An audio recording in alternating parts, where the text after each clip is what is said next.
the walls or cross the line. There's a rare few who think outside the box together for the crew. To break the equations, not bound to any rule. Exposing to the world the universe is all view. It takes the talent of the craftsman, it takes the mind of the fool, to make the vision realize energy and matter in a duel. To a break, to a rule. The old man Bills was running through his head. Cheryl probably got it hiding under his bed. Penny up the ante, making power for days. Don't listen to a word that the straight dope says. Mike building batteries that power a ship. Victor comes in talking math, that's the water spiral dip. Sean chucking plasma bolts a mile long.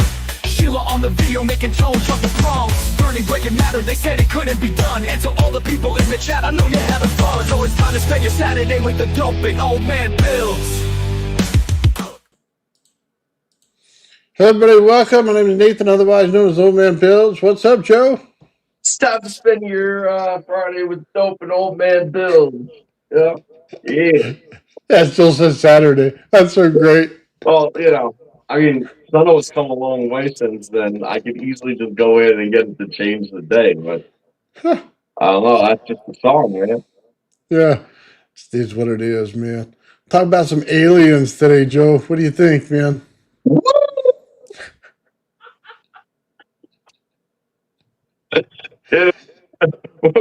We're from the government and we're here to help. Yeah. I love that movie, Paul. He goes, "It's probing time." Yo, Mars attack. They got these big death ray guns in behind him trying to shoot him in the head. The woman with the dog head, the dude with the jar rolling around. That was a fun movie, man. Holy shit. Yeah, what is the most star-studded B movie that's ever occurred? You know, it's the best. Love it. Oh man. Have you seen the new footage they put out today? Yeah, I mean I saw what they put up. Like Fox had it, and I mean, you know, all the usual suspects running with it. But I mean, realistically, I mean it's not all that dissimilar to the stuff we already saw with the, you know, the Tic Tac UFOs and I mean, honestly, I've seen weird stuff in the sky myself, like a handful of times. You know, when I was younger, I saw some really, really unexplainable stuff.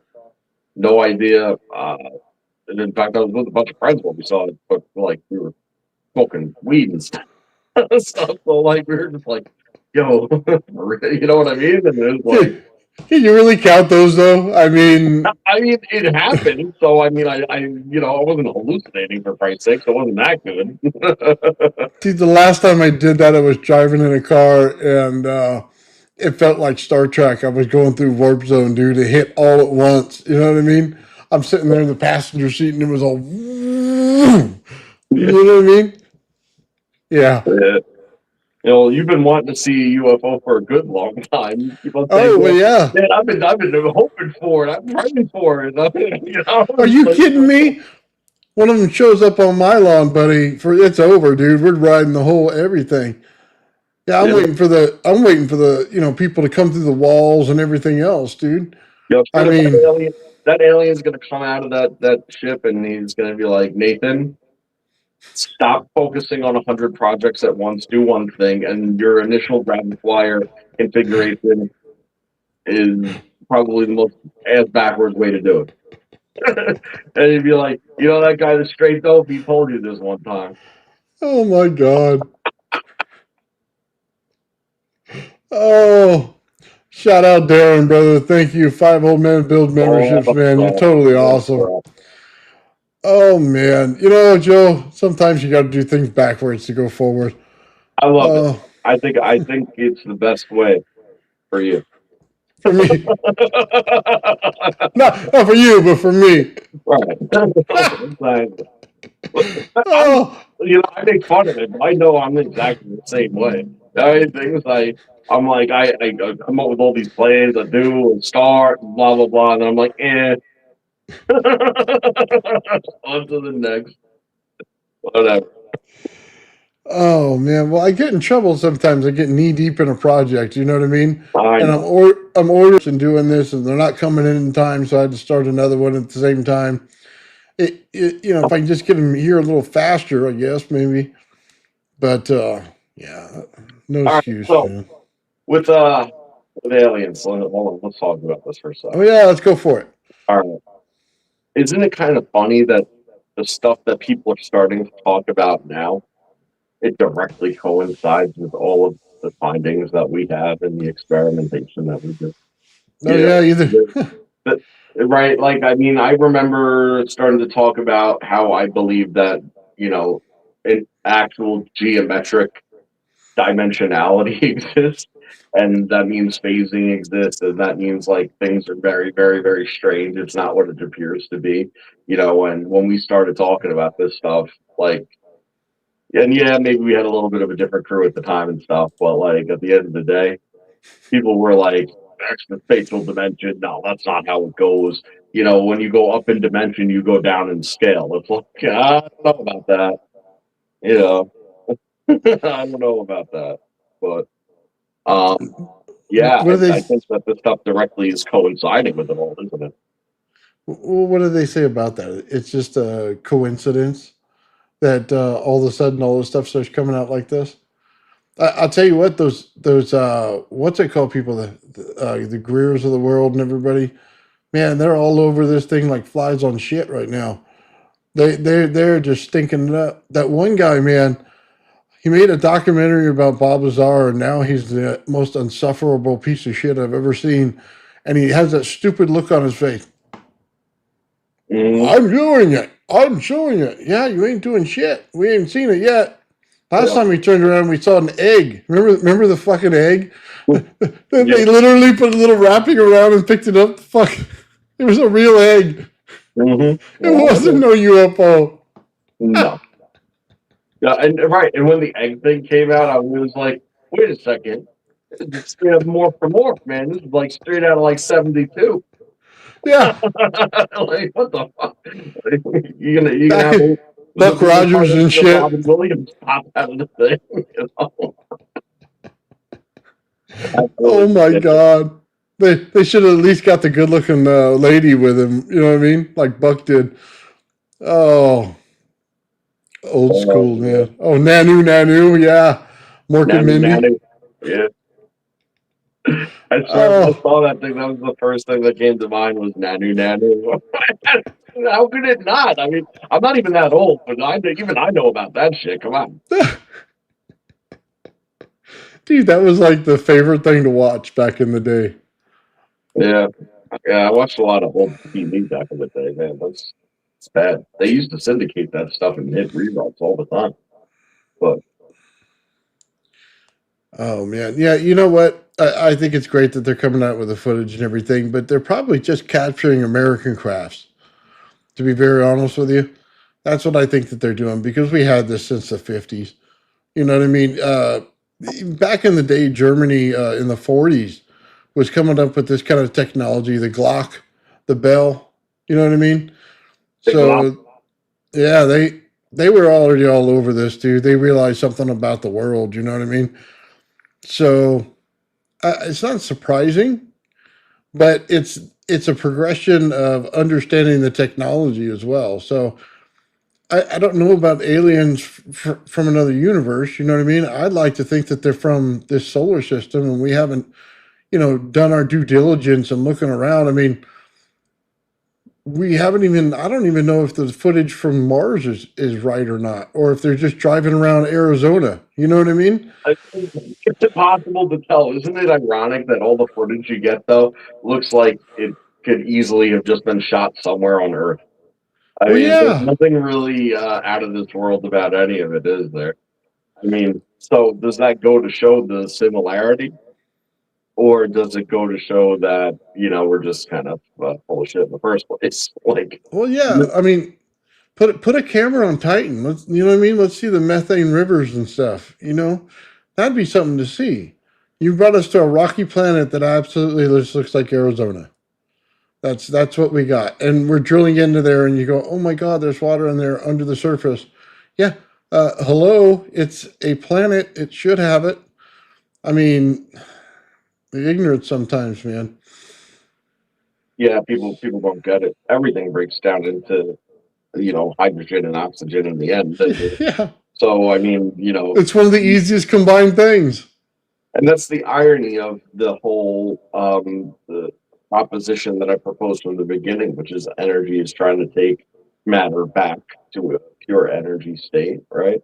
Is that as it breaks down the more complex materials, you end up with with water, which acts when you do it enough, okay, it actually enters into the most difficult phase of them all, which is entering into water lock, which is exactly what this planet is. We're waterlogged, so our high energy state is actually maintained by the vast amount of water that we have. Because when you go to break the hydrogen and the oxygen apart, it's very, very, very difficult, to bring it into a high energy state without it reacting, right? Which again is another pat on the shoulder for Mr. Calderon and the Rat, because it exploits the only real way to be able to enter it into these high energy states from a native form, from a combined form. Well, okay, let's make it even simpler. Okay. You still have an atmosphere on Mars. It's very small, right? But it means the engine's still cooking in the engine room. You know what I mean? It Mhm. means that the process is still working, which means that all the things that go with the planet that we should have an atmosphere are still working on the planet. They don't have tidal force on that planet. They don't have a way to bring the water to the surface. You know what I mean? The moons aren't big enough to pull enough of the water to the surface in order to keep it there. But the engine's still running. It's still, you know what I mean, got atmosphere that's going on it.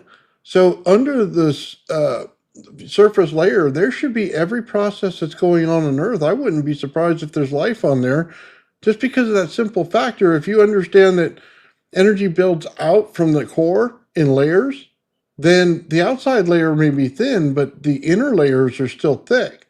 So just like we have a bunch of water trapped in rocks down to the center of our planet, Yep. that's exactly the way Mars works as So, well. right, and that's overlooked, man.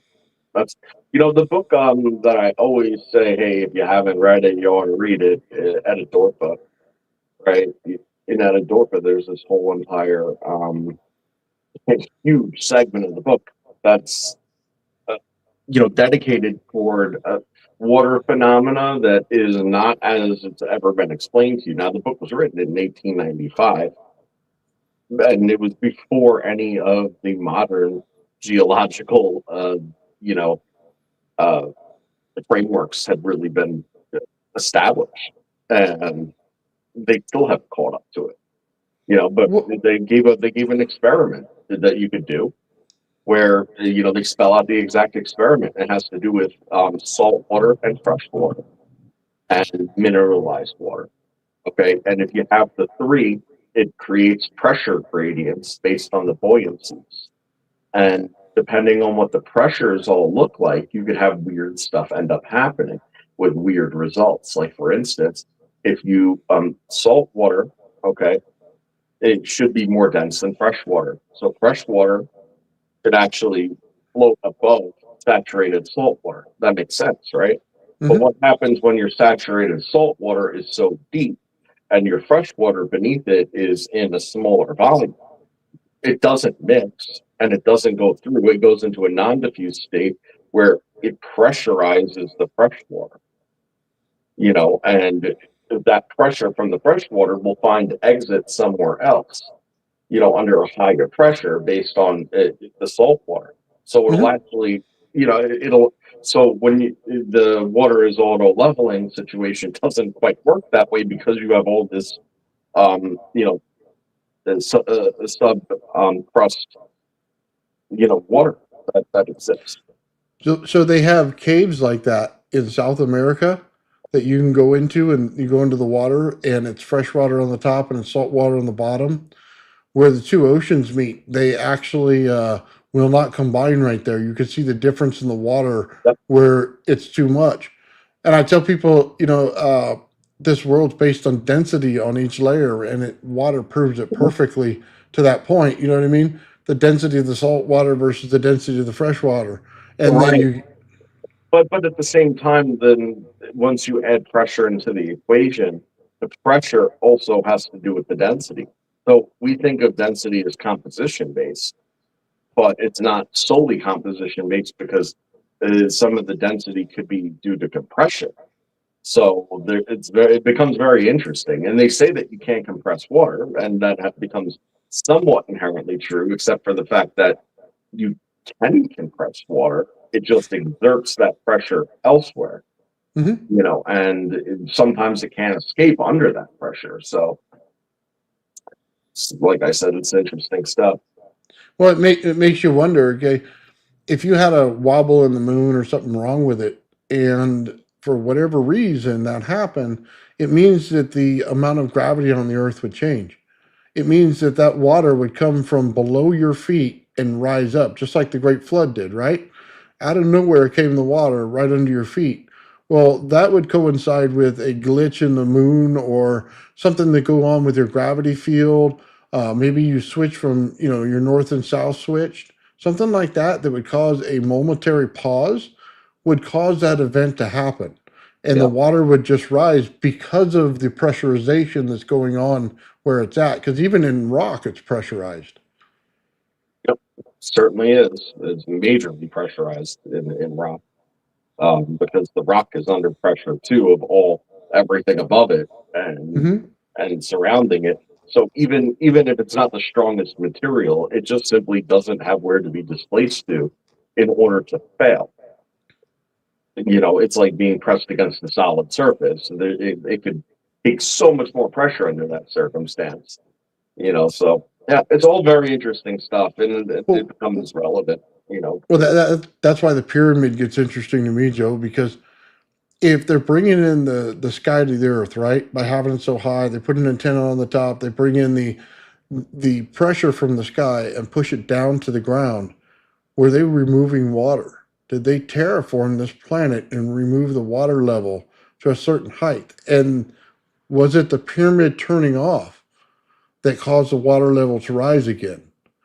So it's just an interesting concept in what's going on because that would create a huge pressure gradient, Yep. pulling from the atmosphere and shoving it down on the earth. And it's interesting in how many pyramids there are. So that's where aliens come into me. So if we're talking about aliens today, the Great Pyramid would be the one of the things I would look at along with all the pyramids all around the world. Because if somebody did terraform this planet from a water planet, so say for instance we had one of Saturn's moons, right? And we terraformed it because it's all water, right? What would we do? Well, we'd have to create a pressure gradient from the sky in order to do it. So we build pyramids on the surface in order to use them as capacitance in water in order to hold them down and create a pressure gradient going into the earth, changing and terraforming it, right? Immediately. That makes all the sense in the world. You know what I mean? If you're talking about a civilization that can use all the energy on the planet. So check this out. The same book, okay, discusses gravity ad nauseum, and honestly, I could probably point you to exactly the gravity parts, in audiobook form on YouTube or something like that. You could listen to it or something, and you should, because I'd love to actually have an episode on just that one day because it's so interesting how they say it. But one of the interesting things that's discussed, right, and we have no way of proving or disproving, is that the gravity um, actually increases, right, as you go beneath the surface of the earth till about 20% from the crust to the core. Okay. And then after that, it starts reversing, okay, to less gravitational effect. That's what the book says. Hmm. It goes on to basically say that, and at the center of the earth there can be no, because it's the central point to what everything is drawn to. It's just interesting because we know how diffusion works, and it works inverted like that. So it goes until it reaches that point of maximum saturation, then it starts to invert in inverted diffusion. And what do you know about the center of the earth? Well, there's nothing to fall toward anymore. So of course there's no gravity in the dead center where you would expect all the gravity to be, but you can't fall. If everything's falling toward the core and you're at the core, then you can't. There's no up. Yeah, I would expect the center to, if anything, be opposite of gravity. Hmm. And at that first sheath layer is where the gravity would stop. Right there. You know what I mean? As you're going down. Because when you think about it, you have electricity in little balls pushing and forcing out this field from it. You know what I mean? While compressing it in. So that sheath layer is the dividing line between a gravitational on the outside and on the inside just having a pressure. So Right. I don't. But I mean, if you think about it as actually like two sine waves, that represent the gravitational effect, right? And how much gravity influences the environment. And you think about where it comes to two nodal points, right? And mind you, you're dealing with a sphere. So if the sphere is cut in half, you have two nodal points, and then where they cross, right? Now, where they cross isn't at the high spot. See what I mean? Where they Mm-hmm. cross is actually in the central median of those two gradients coming in from both sides. That'd be a So massive null zone. right, so where they cross, as we know, right, is that's the interference point. That's the null zone, like you said, Yeah. and it starts to make total sense. It becomes that exact spot when I showed you the sphere, okay, and how it inverts the image, right? But if you hold it close enough, you see it upright, and as you bring it away, it begins to invert. It inverts through this diffuse distortion that occurs when you hit that point that is neither looking at the right side up or the upside down image. What do you see is both images intertwined within each other in two holes that connect. Mm-hmm. And it's inside of that two double hole situation where the weirdness is. That's why it's veiled. You can't see. You could kind of try to peek into the hole and you could kind of start to see a little bit, but you can never actually see into the two holes. And they're connected. You could see that they're connected because that's where the strangeness is. That's when it all breaks down. That's the exact point where that image flips and it's neither right side up or upside down. And if it's neither right side up or upside down, then it is, it's lost its superposition, right? Like it's at that point, so there's a form of entanglement between this upside down, right side up. And then when they're neither, well, you've now crossed the plank. Yeah. Well, I You know? agree with you that there Yeah, would be a figure eight situation going on in there. yeah, and And we've seen it. We showed it. It's very yeah, cool. Uh-huh. I'll say this. John says it's a plasmoid in the center, okay, negative one. And he says plasmoid equals null zone. I would just say this. I think it's more than one ball of energy. I think it's multiple ones. And No, yeah, that's why no, it's working. no, yeah. But it's yeah. I mean, it's John's right and you're right. Like they're both correct. It just breaks down into like all these nodal points Yeah. because and how many? The answer is infinite because that's the total marginal cross point of all other points beyond it. Yeah. Right? That's so the closer you go to the center, the more points that of interaction that exist. It's just exactly like the clear sphere and that central point. No, Sean showed it, man. He showed what's in the center of the RAV. There's no getting around it. We know what it is. There's these little spheres of energy that sit inside there, and then it builds out the zones from that. And I would expect to find the exact same thing at the center of the Earth. But like you said, I expect to see the energy exchange going on inside of it, just like we saw in the video Sean showed us. By the way, it was a cool thing I watched the other day, Joe, and it talked about the Anunnaki, and they talked about a second sun. So I'll describe it for you, and you tell me if it sounds familiar for the energy exchange. They described a second sun that looks just like the regular sun, and that sat directly behind it, and you're in the position on Earth. So you cannot ever see it. And then there's a spot that comes up for 3 weeks during the entire year or whatever it is that you can actually see the second sun. Now, What they do show on the picture is something sitting totally opposite of it on the other side. So it'd be behind us at that point, right? The only thing they've ever described out there is dark mass, that they can't find a planet whatsoever, right? But they know that there's gravity going on. I would suppose this, okay, is that one side is that plasmoid building out into a sun-like figure. You have a rab in the center, and on the backside, you have the black nodal point that we see in there, right? That is gravitational, but it doesn't have anything that looks, like a conventional planet. I think that's what's going on, you know what I mean? Because we use plasma in order to see our solar system. That's how they define things. And I think that was the perfect way to define it when I saw it. What do you think? I mean, before you, and I understand what you're explaining, but I had never heard it before you just said it now. I mean, something similar to what you're describing, I actually personally kind of believe is sort of part of it, which has to do with the upper dimensional permeation, and just what that means overall. I think that a good analogy to kind of get your head around what I imagine, at least, is sort of like Stranger Things, right? They have the upside down, and what is the upside down? Well, it's basically the right side up, but it's upside down.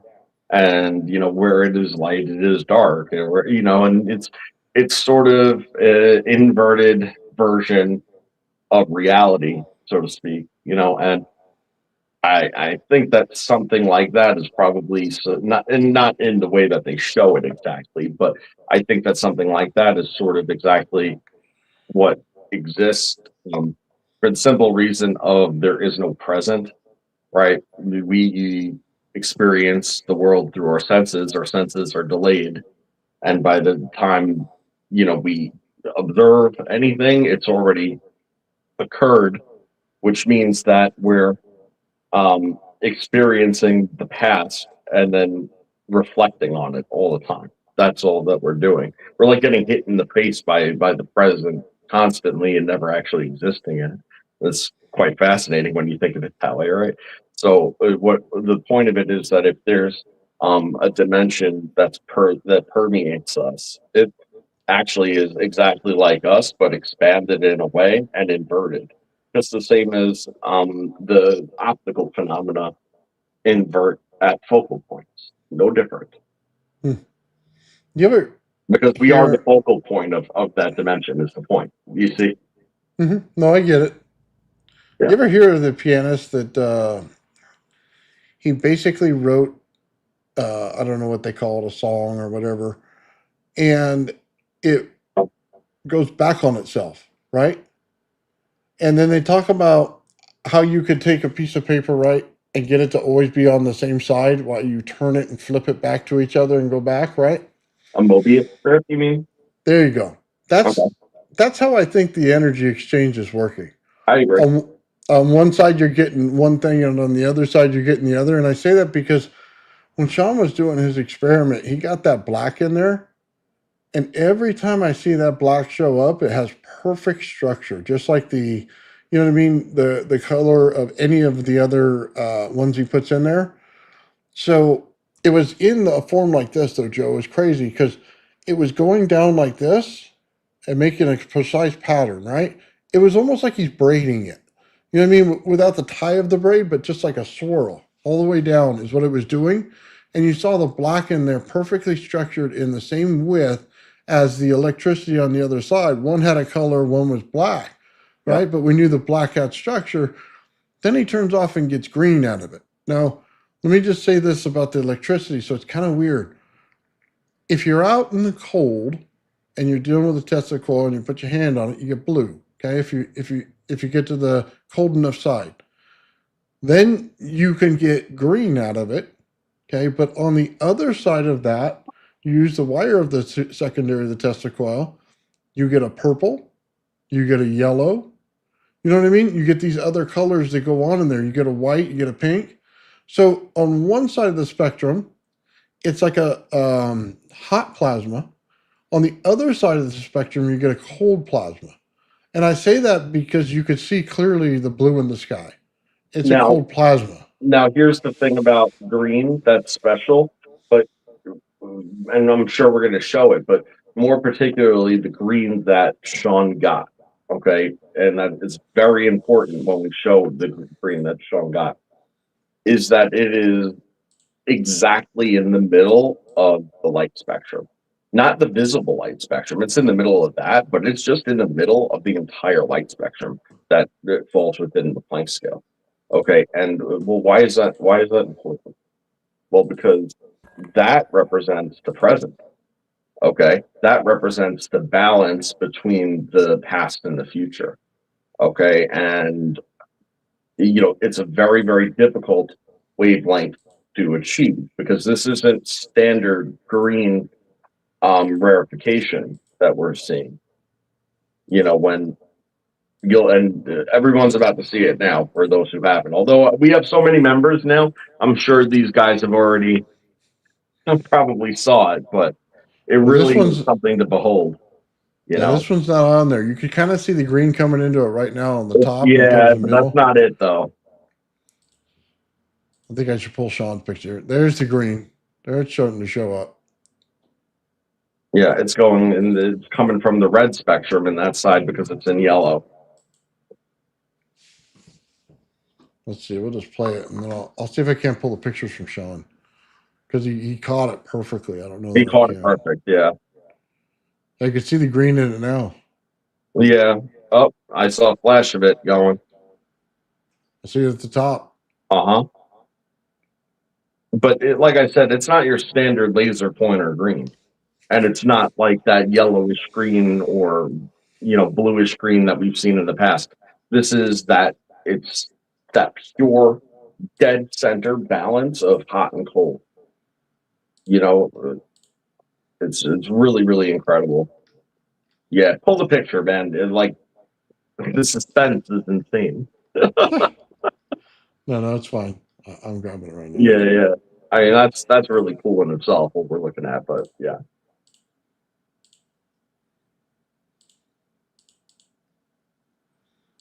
Yeah, look at that.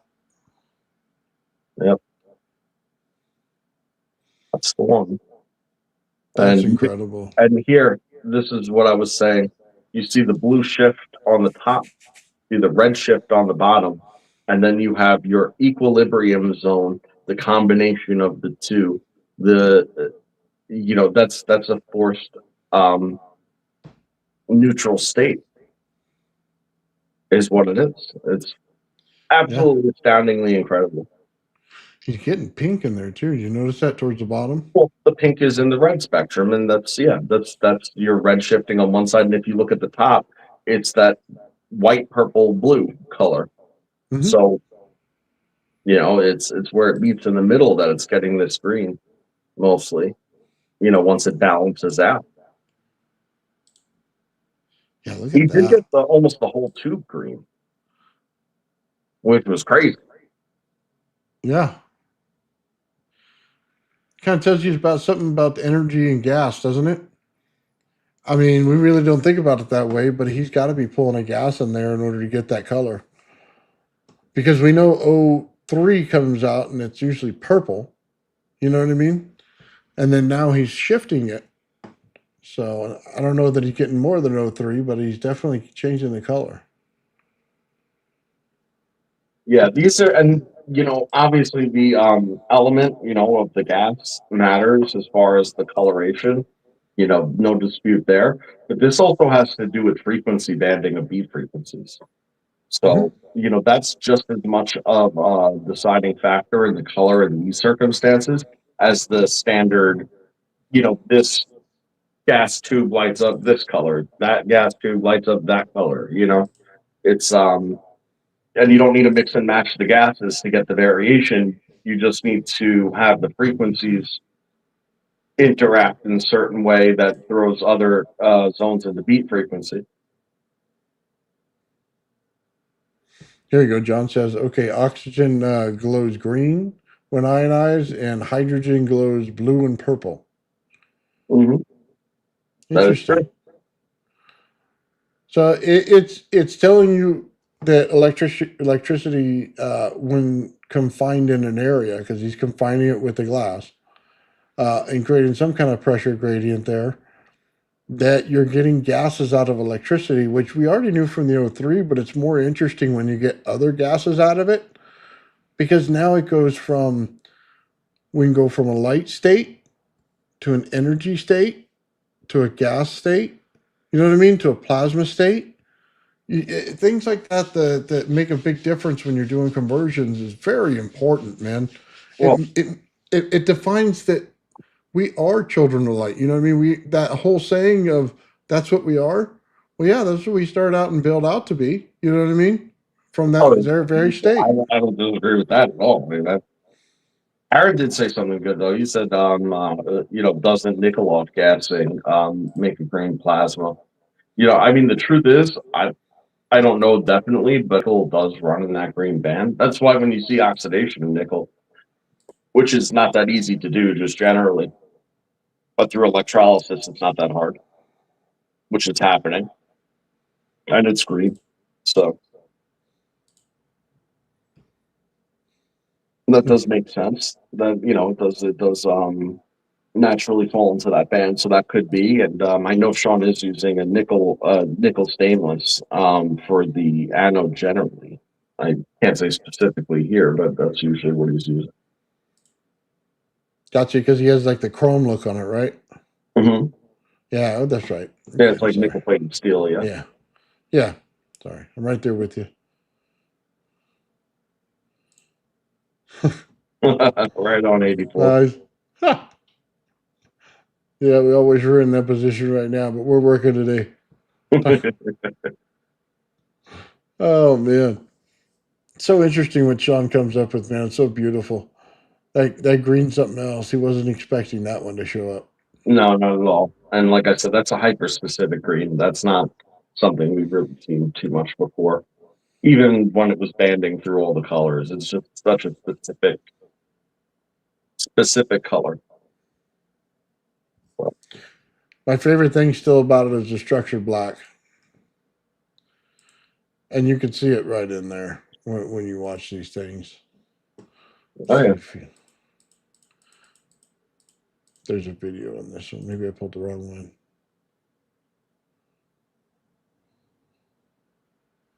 Oh, hold on. I have to point this out. Okay. He's got bismuth at the bottom. I want you to watch the initial reaction of the energy going down to the bismuth. So he's got water in there. Right there. See how far the electricity was off? That reaction right there, it immediately pulled a field on it. It responded right away when the water was there, when a liquid form of energy was there with it. It immediately responded with a repellent field to the energy. That's interesting. That's something to dive into and look for in every one of his bismuth experiments that he does. Because that's not a normal field. And if you think about why would you use bismuth in a UFO, that is the particular reason right there. You want the field bubble. You want that interaction point. You want that field to build out and hold things back. And that's exactly what we just saw. All right, Nathan, I have a question for you. Go ahead. All right. I think that we could both agree that aliens are interdimensional because if they have a UFO, that is an interdimensional attribute in itself. Okay, that's my opinion. I think that we could agree on that. So my question is, when they say that they're interdimensional beings, okay, do you think that that means that they are natively interdimensional, meaning that they natively do not have a physical body? Okay, or that they are capable of interdimensional travel? I think they have a body. I don't. I think they're capable of interdimensional travel. Okay, because it seems like a lot of people are seeming to think that they're purely etheric. Just pure energy? Is that natively pure energy, and I guess they have some kind of physical manifestation, that is able to occur. Well, This is if why you I'm live in asking you. I the don't know. if you live in the fourth dimension, then yeah. I mean, if you live outside of everything that we're in, that's 100% possible. Like a ghost, pure energy form. Then I could Yeah. see it in that way. Yeah.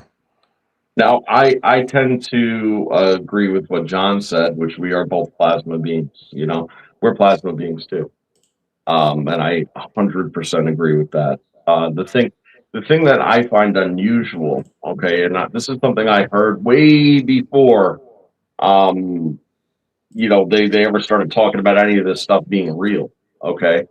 But I always heard that there was some type of interest in human beings or envy of human beings, something like that, with aliens, because we have abilities that actually, like, natively are far beyond the uh, abilities of any other known species.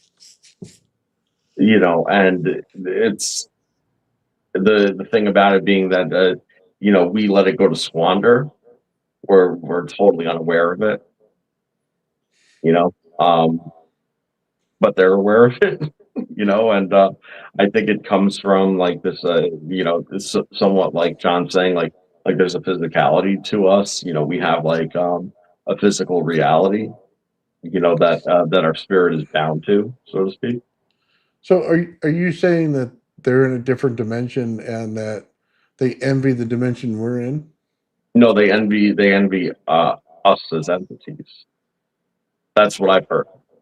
That we whether it's we truly are the children of the creator, so to speak, or we have some kind of innate ability that nothing else has, nothing else is capable of, and including ourselves, like we're not even aware of our own abilities. Hmm. That's what I've heard before, but I don't know. Well, that's interesting, Joe. Yeah.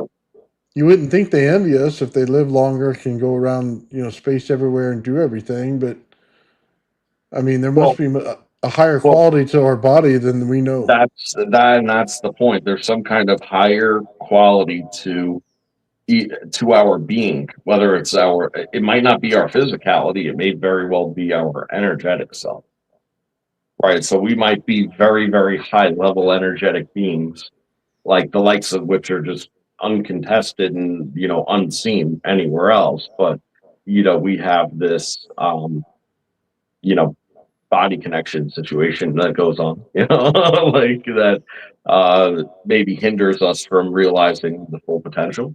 I don't know. Again, I mean, this has been decades since I've heard this, but it's something that I had actually heard a long, long time ago, and it just stuck with me. Well, I can tell you this, Joe, based on what people are eating and how it's actually made, they're suppressing quite a bit of our body's ability to gain, you know what I mean, the energy needed. For instance, I took your advice the other week, and I've been drinking celery juice. Hmm. So let me just tell you, it's a different experience altogether in how it reacts in your body and what it does. So I'll tell you a couple of quick notes that it did. I always have dry skin on my head, legs, stuff like that. I don't have dry skin anymore. The ability for the water to get into the cell now is happening, and now it's giving me potassium. So just as a odd thing, you know what I mean? But then that means that every food that I was getting was blocking that effect from going on. And then when you see the sludge and the garbage they use to make some of this stuff that they do, and all the high fructose corn syrup and all the stuff that they use, then you get to a very clear point. We're being held back by the foods that we eat right now, and we don't even know it. Even some of the ones you think would be healthy, like the vegetables, are still sprayed with a bunch of garbage that undermines every nutrition part of it, about it. Yeah, they make it very, very, very difficult to eat right, even if you think you're trying to eat right, unfortunately. And it's even like naturally healthy things like cheese, for instance, or something like that. You know, they've added so much crap and preservatives and salt all this other shit to it that like just simply doesn't be in there, just so it stays on the shelf a little longer, you Yeah. know. And they sell you the kind of cheese that's not even good for you, so to speak. Yeah, and it's like, yeah, okay, that's a processed food.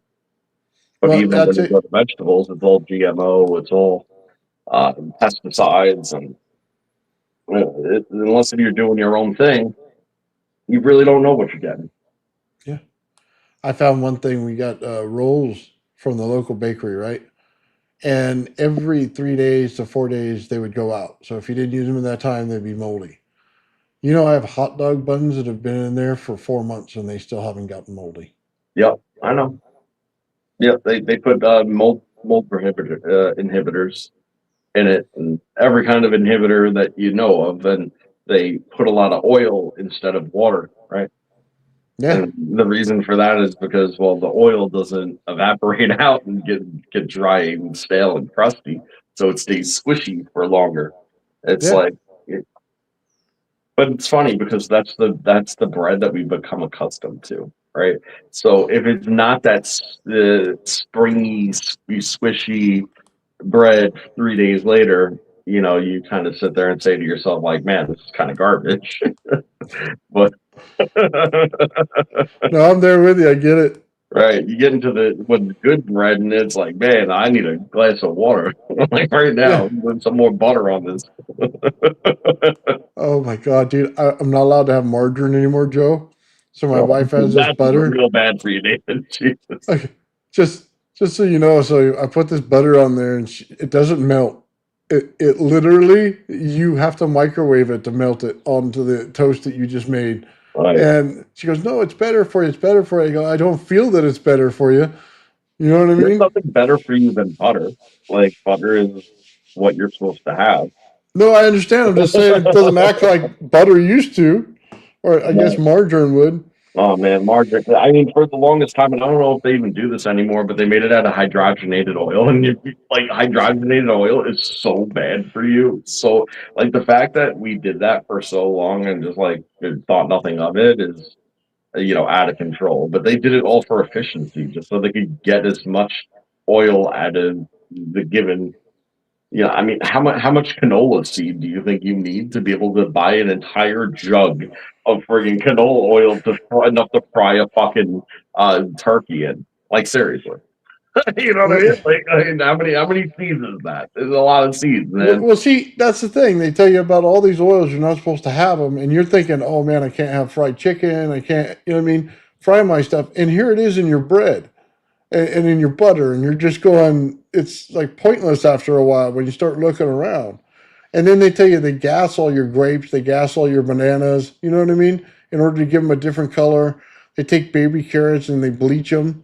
And you know what I mean? It's like, man, what is good anymore? Like, I just need to build a garden and eat out of that, and then I probably won't have any problems. Yeah, I mean that's honestly what I'm trying to do at this point. We got the beginnings of it. Although where I live now, like the planting seasons are way different than they even used to be where I used to live, even though I'm in the same Mm. state.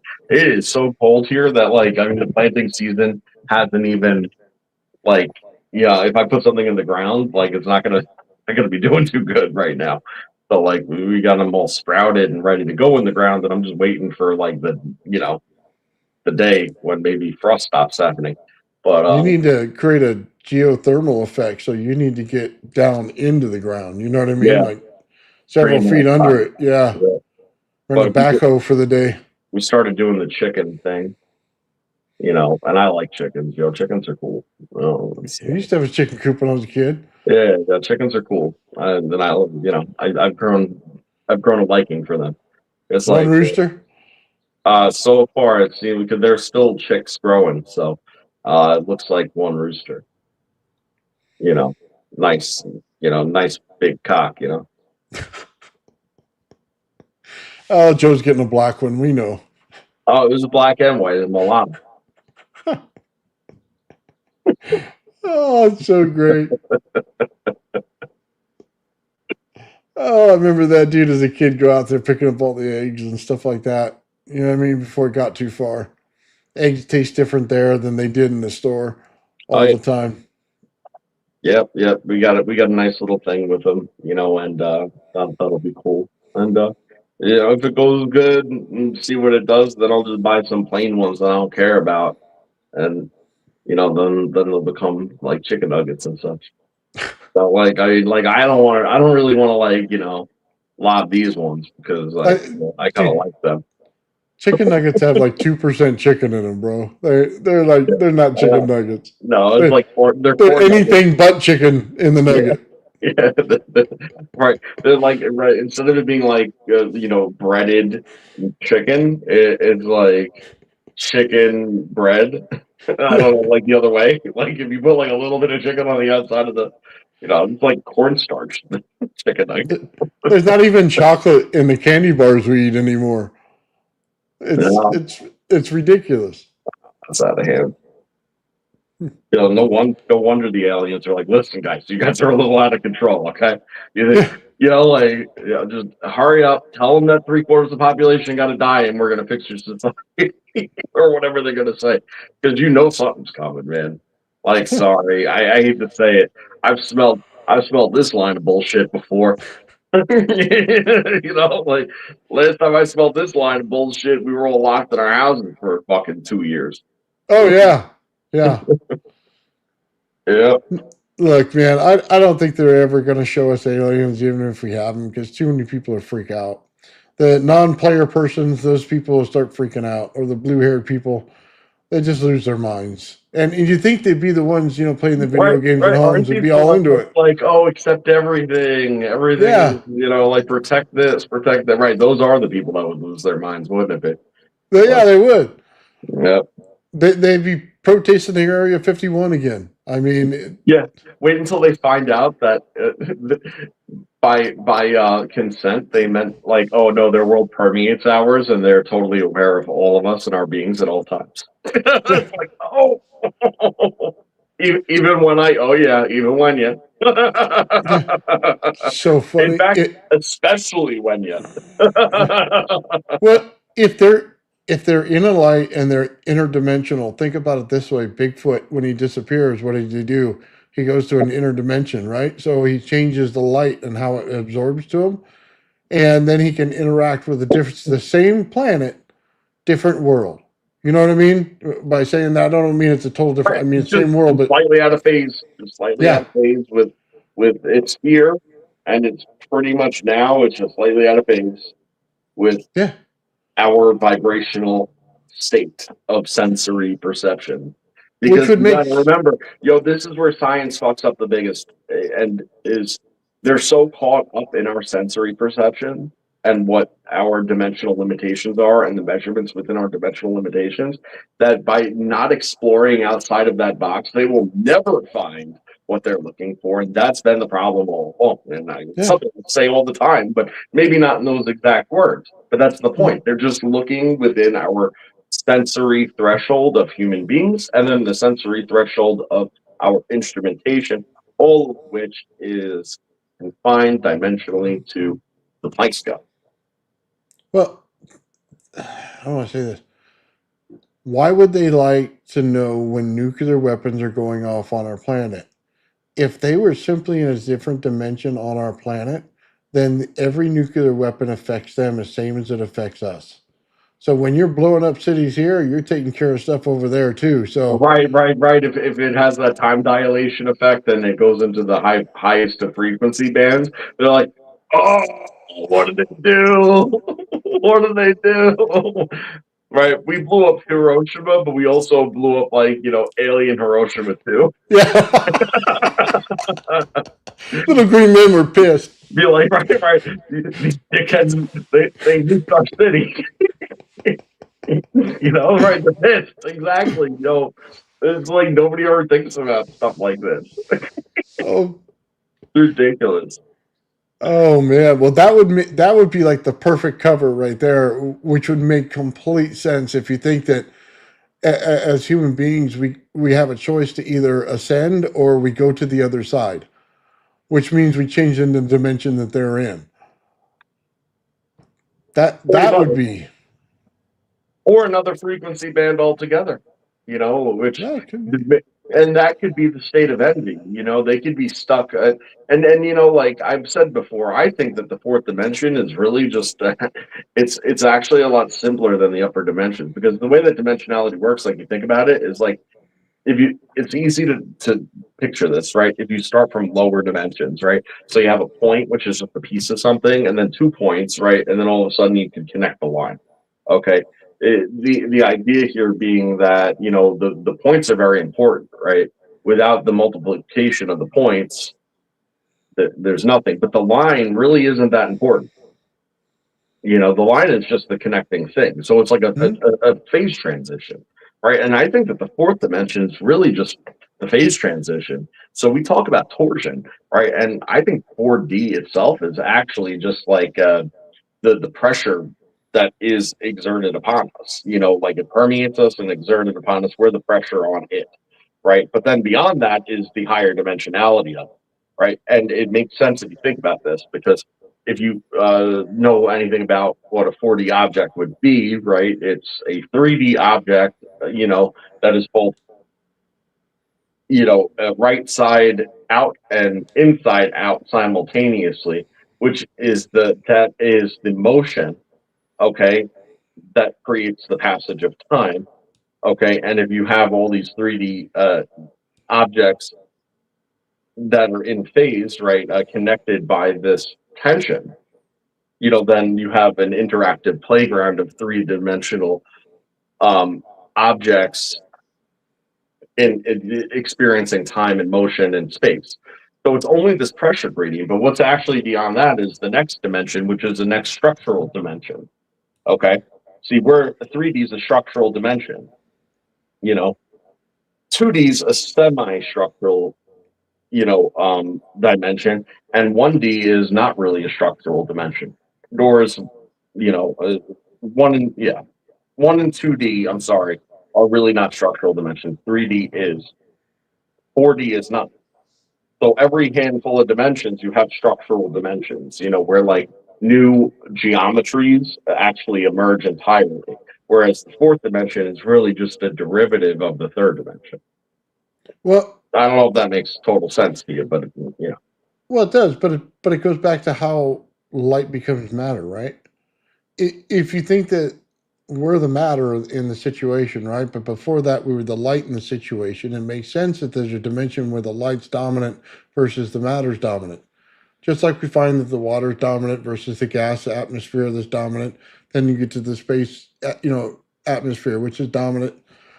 Well, it makes perfect sense that you would have a whole nother situation going on with the light and our beings being in the light, giving off that we have all kinds of fields coming off of us right now. Like, one of the greatest things about a Tesla coil is it makes you very aware that you have a field coming off of you and that you need to start paying attention. Yeah. No, I don't disagree with that. Now, hold on. So John said something interesting. He says that after 4D, the dimensions don't really matter. Now, I disagree. Okay, and here's why. Okay. It's because all higher dimensions have dominion over lower dimensions. Okay. So there's greater control and insight of totality at higher dimensional levels, meaning that physics expands as you go upper into more geometric dimensions. Okay. And the way that you can easily prove this out and show it is that, obviously, if you look at 3D and then you look at a 2D object, we could create 2D objects in 3D at will. We could create points at will. We could create lines at will. We could create planes at will. You see, it's just because, we're inherently in, total dominion of those lower dimensions.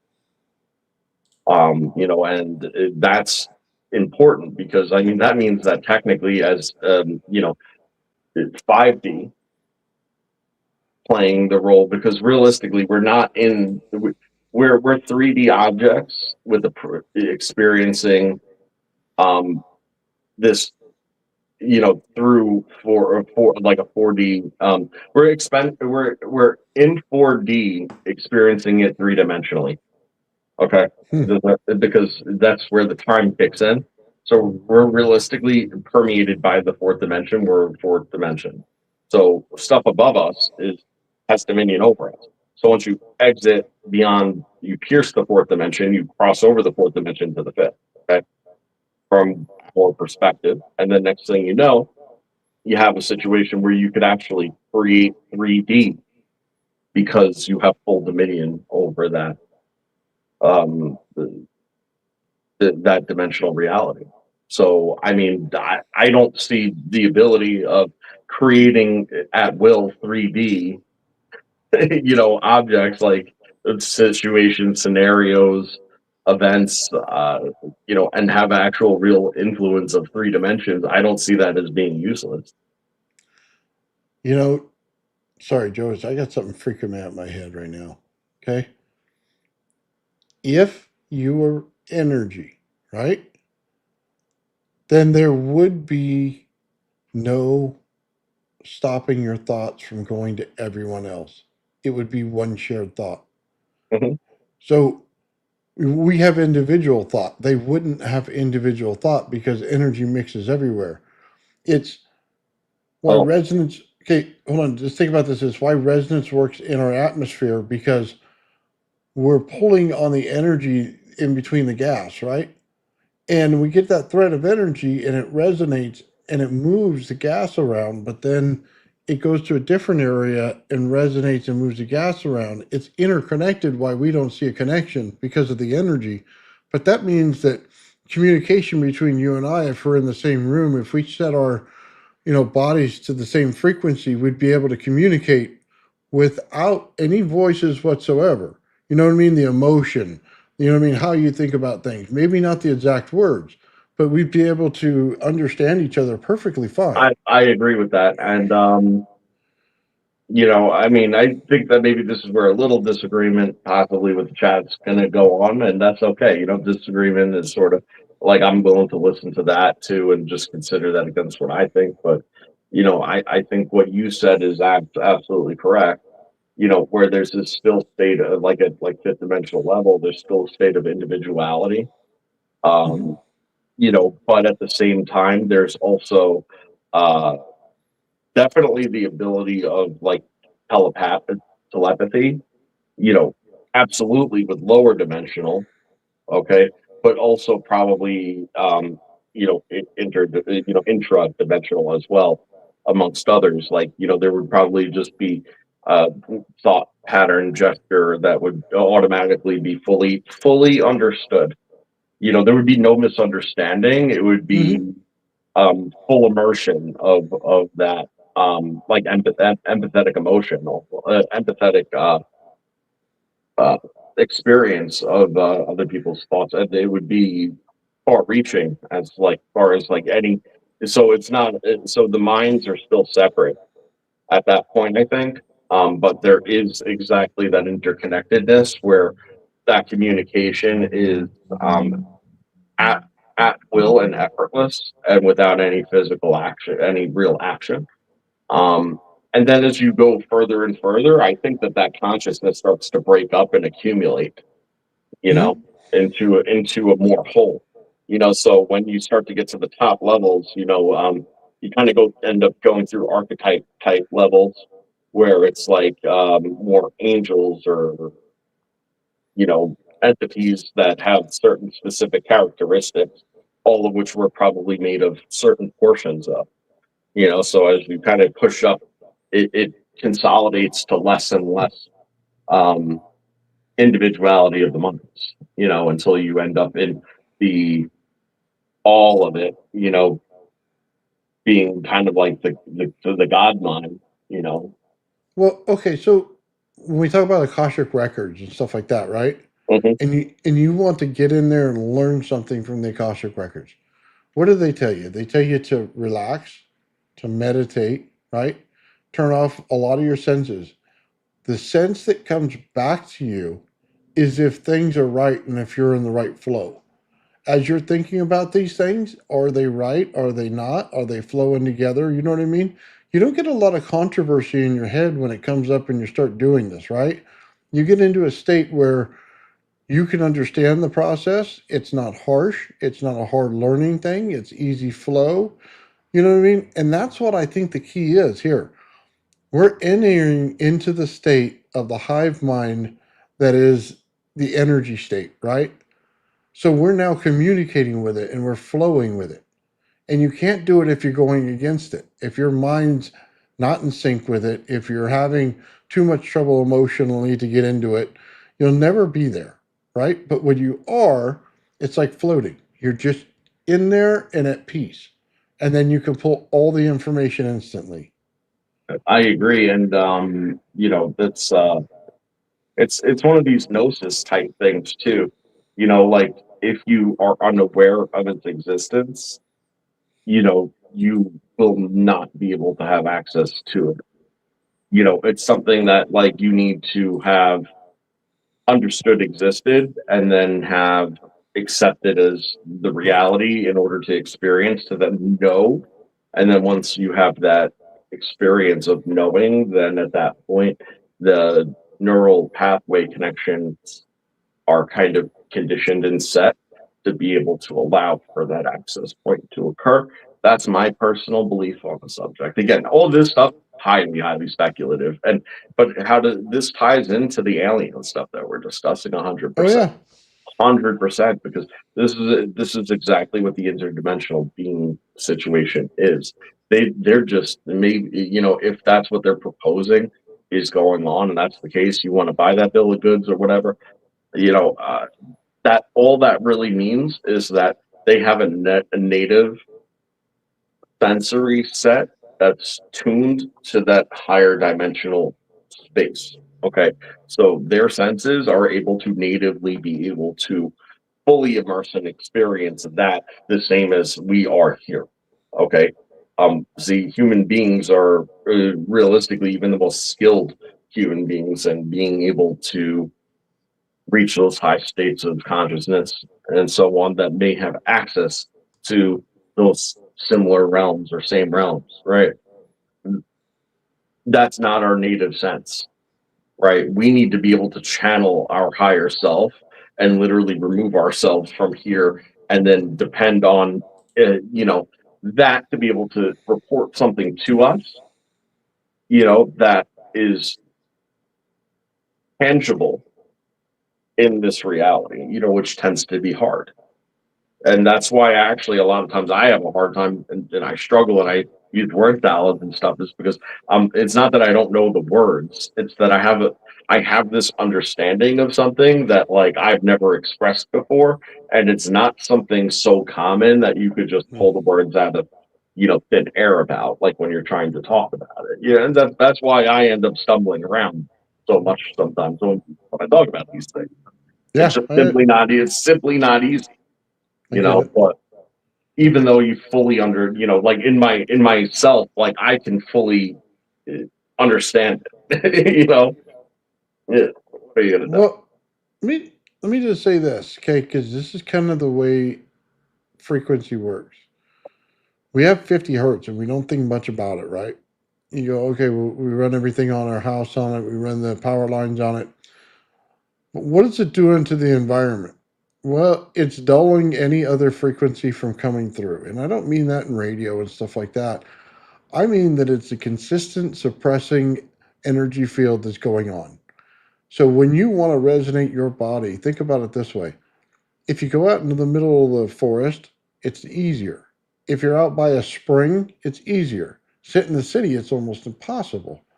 So it's happening all around you and you don't really notice it. But that's the way energy works because they're trying to resonate that energy in high voltage to your body, just like a Slayer exciter circuit would, right? What does it mean? It pulls you out of the ability to get to that conscious level. So by putting your primal mind and your regular mind together, that's how you achieve getting to the chakra, right? You have to control that primal part, that bottom part of your brain that controls all the functions naturally that you normally don't mess yourself with, right? You don't think about breathing. You don't think about your heart rate. All those things are all controlled through that one function. But you have to access that in order to put your chakras in line, in order to get each beat in line, right? But how it's so much easier if you're sitting next to a waterfall, you know what I mean? Sit, Indian style with your hands up. That's going to be so much easier to get there than it is sitting in the middle of the city. Yeah, I mean everything you just said is dead on, man. That's just the way it goes. It's really a remarkable thing. It really is. And I think that the best thing you said was, it's the virtue of everything that we discuss, the energy exchange and the resistance that is part of that exchange equation. It's that very resistance that acts as a prison for the deep connection. And in order to, be able to um, have a more pure exchange, to be able to cross over that, to be able to ex- somewhat experience what's behind the veil, so to speak. You need to lower your own resistance to in that same exact point that we talk about all the time. You need to be able to reduce it to that ambient level, to where the world like the world's kind of collapsed internally, and to think that your brain is a receiver for and your and your the nervous system being the holder of this plasmatic force, that it probably is the connection between point A and point B, right? Like, on the large scale, these things would be extremely hard to do, right? But what do we know? Well, if there's entanglement and there's this plasmatic force that's existing, if you're able to reduce it in a small area, you know, it's all in resonance. And, the native resonance is going to be closer to that lower resistance point. So if you could bring it into that lower resistance point, a lot of times the whole entire body starts to fall in. And we've all kind of experienced that at some point in time, especially the harmonics and things like that will often do it, right? If you are listening to music and it hits that sweet harmonic note, right? And a lot of times, it's when two things are in that harmony together, where there's a vibrato, that sort of exists. It will stand every single hair up on your entire body, turn you warm and cold simultaneously, and you'll feel it shoot right down your spine. That's Mhm. just that's just the way, that is exactly the entire point. And it's just goes to show how the energies, with sound being probably the most fundamental of them all, because you have to remember the word was first, you know. Mhm. Um, that's sort of it. Well, let me give you a little bit of a unique perspective on it, Joe, versus what you may feel in nature. I'm tone deaf. So there's a lot of things that I wouldn't pick up on sitting in nature, right? But that means that I'm not in a harmonic way with it. I'm not harmonious with nature, right? In certain ways, where you would be. So a lot of distraction and noise and energies like that may give you headaches. You know what I mean? Where you got to go out and walk barefoot. I absolutely don't hear any of them. You know what I mean? It's Yeah. kind of a unique perspective in when you do stuff like this because there's sounds that are going on in my garage, and you guys are pointing them out when I do experiments. I can't hear any of them. You know what I mean? But then again, I'm not affected by that frequency of it. So I'm not pulled away from my original thought on what I was doing based on that. You know what I mean? My body's not trying to resonate with it because the apparatus for it to get in, it won't allow it. Yeah, I mean the way that I would assume, right? Now, I mean you're saying you're tone deaf. I know that you also have a hard time hearing, Oh yeah. generally, right? So there's that. But then you look at somebody like, you were talking about classical music and the Mobius strip and stuff before, and I know somebody put up in the chat that it was what, Beethoven number four, I think. Well, nonetheless, Okay. I know it was Beethoven, but Beethoven was deaf, and the greatest, probably one of the amongst the greatest classical, musicians of all time, play the piano and write all of these songs, without ever having heard a note of it, because you can feel the vibration of the string. and that's enough to be able to. That's the same exact thing as hearing. You know, it's the other part of it feel that feel and hearing is a very, very similar and related sense. In fact, like if you were to hear certain notes and not feel anything, it would become disorienting. You know, if You you have to heard a try that. loud bass tone and you didn't feel any vibration from it whatsoever, you'd be disoriented as all hell. You know, if you didn't hear the bass tone but you felt the bass tone, it's still something you could be familiar with.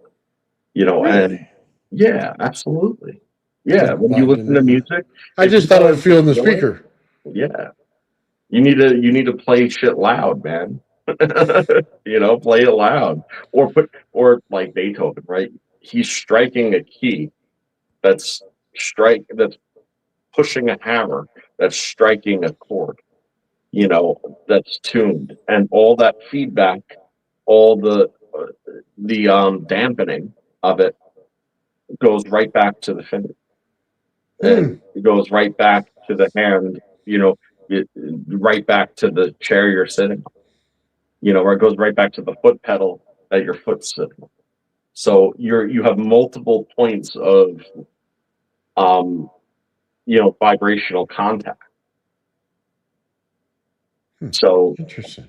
that's what do you think? He just like figured, he's like, well, I can't hear, but like, well, I'm just gonna play. Like, there has to be some sensory mechanism there for him to have the understanding that he has. It just wasn't simple mathematics. Gotcha. Sorry, I'm reading something in the chat. Says Yeah, sound is bad. Is my hearing aids like sounding? Can you hear them? no, I could hear, I could hear you. Can you hear my hearing aids? No, Okay. I don't know what he was talking about then. Okay. Yeah. Because sometimes they have feedback and stuff like that. You know what I mean? So I'd love to go without them. Honestly, I was looking at changing my headset, Joe, but they don't. I haven't found a good pair that stick in my ears. You know what I mean? Like the ones I use when I walk with a connection cord. It's all Bluetooth, and I don't like Bluetooth when I do this kind of stuff. So yeah, I interesting. mean, so go get an old analog set. Go look for that old JVC from the Well, thrift store, from the church thrift store. Like well, that's where they you find gotta good stuff there. sit in there because I have a collapsed ear canal. You know what I mean? So it's got to sit in Mhm. there tight in order to get anything in there. Yeah. So okay, all right. Well, you just sounds good. All right. Maybe we're just talking something that they didn't like. I don't know. I'll tell you what, this alien thing is interesting. No, Joe, when you come back to it, if they are here, you know what I mean. I, I don't understand why they would be here. I mean, I understand the envy thing, something like that, or if they want to use this as lab rats. But here's the thing, man. You can't take a creature that's constantly evolving, that's as smart as us, and use this as a lab rat because it's going to mean your extermination in the end. You know what I mean? Because people don't take too kindly to that. And they've proven over and over again they keep making bigger, better weapons. And when you piss them off, they use them on you. You know what I mean? That's humanity. That's the way we do things. So if you're an alien and you think you could poke and prod for a million years, you got a big explosion coming in your future. You know what I mean? You have to know that. You know what I mean? It's like playing with a caged lion. Yeah, it's fun to go out there and poke and laugh and everything, but that lion's going to eat you one day. Just understand that. I mean, I had heard reports and stuff that like some of the aliens that they have in these reports, they're basically drones, more or less. Like they're living entities or whatever, so to speak, but there's some kind of interconnection with that physicality and the actual thing controlling it. If that, like, same as we're being controlled by some kind of higher self, they're actually being remote controlled more or less by some kind of higher entity. So like the physicality of that is being is actually disposable, I guess, like to a certain point, and it makes you wonder, like, so do they send these physical bodies as drones, do they do that so they can experience 3 dimensions and exist in 3 dimensions? Or do they do that because we're just so fucking dangerous, like you just said, that like there's like oh yeah, mission to Earth, yeah. All right, so we're writing off the spacecraft and the drone entities, as a wash, because chances are they're gonna hit us with an EMP. We're gonna end up on the ground. They're gonna get the drone people. They're gonna study it and be like, look at all this. We have all the answers, and we're going to be sitting there controlling these things from another dimension and be like, they think they have all the answers. They just got the physical thing that we're controlling so we can actually interact. Like, you know what I mean? Like the joke's so on us at the end of the day, and it's probably something like that. Yeah, like Aaron's saying, avatars. That's sort of what they're saying about some of the aliens that are in these reports, is that they're basically just avatars for upper dimensional, higher dimensional entity. So you mean like a soul visits and stays in for a while and then leaves? Well, right. I guess they have the ability to attach and detach from physicality. So, but they need some kind of physical body to be able to, you know, be part of. Because I guess there's an issue. See, okay, when something 4D plus tries to cross into lower dimensional space, only a fraction of it could ever exist at any given time. Okay, so as it permeates through, it is larger than our dimension, so it would push through and you would see different cross sections of it at a time. That's ineffective if you're trying to bring a whole entirety into experience the reality, right? So it would be like you going onto a sheet of paper. It wouldn't be the experience that you would hope for, right? So I guess they have this ability to go and load up into and control a physical body to go do what they have to do to have the experience of that, and then for whatever their means is. I suppose, like, again, I mean, this is what I've heard from some of these people talking about the papers that have come out. Well, it would make sense because gray aliens are always naked and have no dick, so they got to be envious of us. You know what I mean? Right. That right there would do it. Right. They have like the necessary sensor arrays that they need to have that experience, and that's basically it. They don't need to reproduce because, they're formed at will. If it's by a higher dimensional being, they can just manifest that, right? Being, craft, whatever. Can you imagine that? You'd be in a little gray alien body trying to manifest your dick. You're like, oh, come true, come on. It's not there. That'd be fucked up. What happens if you give an alien a Viagra?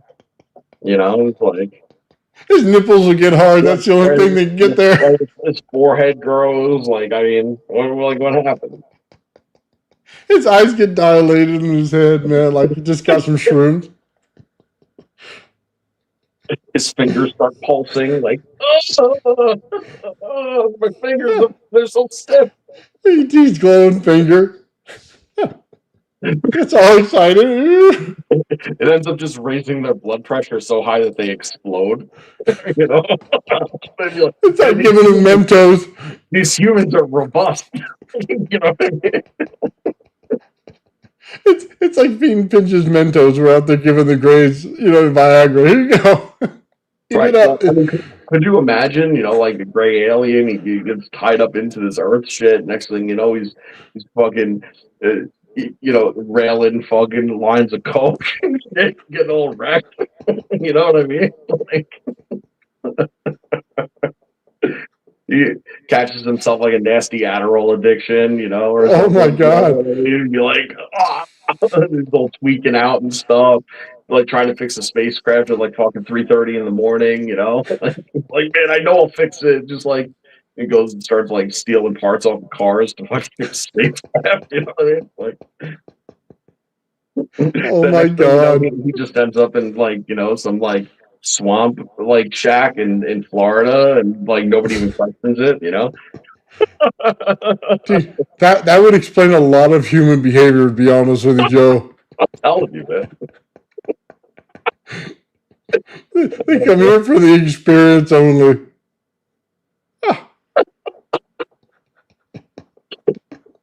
Right? You get the fucking reptilian with a bad meth addict. He's like a bad meth addict. All of his little pointy teeth started falling out and shit. Welcome to Earth. Yeah. Maybe that's our problem altogether, Joe. All the homeless people and everybody are aliens. You know what I mean? Like, we're normal people, so we know how to live in society. And all the ones that don't are aliens. Yeah. Oh, Yeah, man. pro tip, get some headphones. Yeah, I have a pair. I don't like wearing them.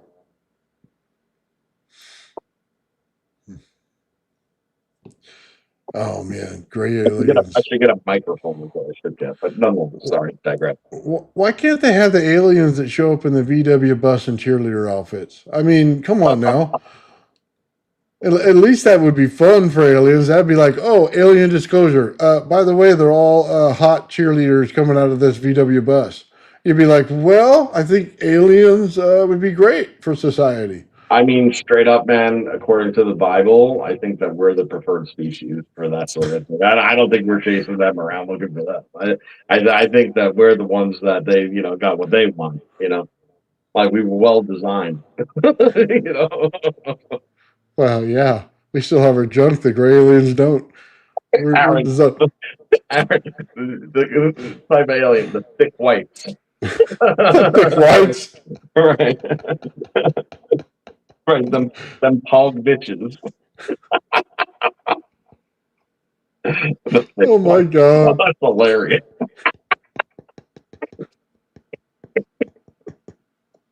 That. Oh.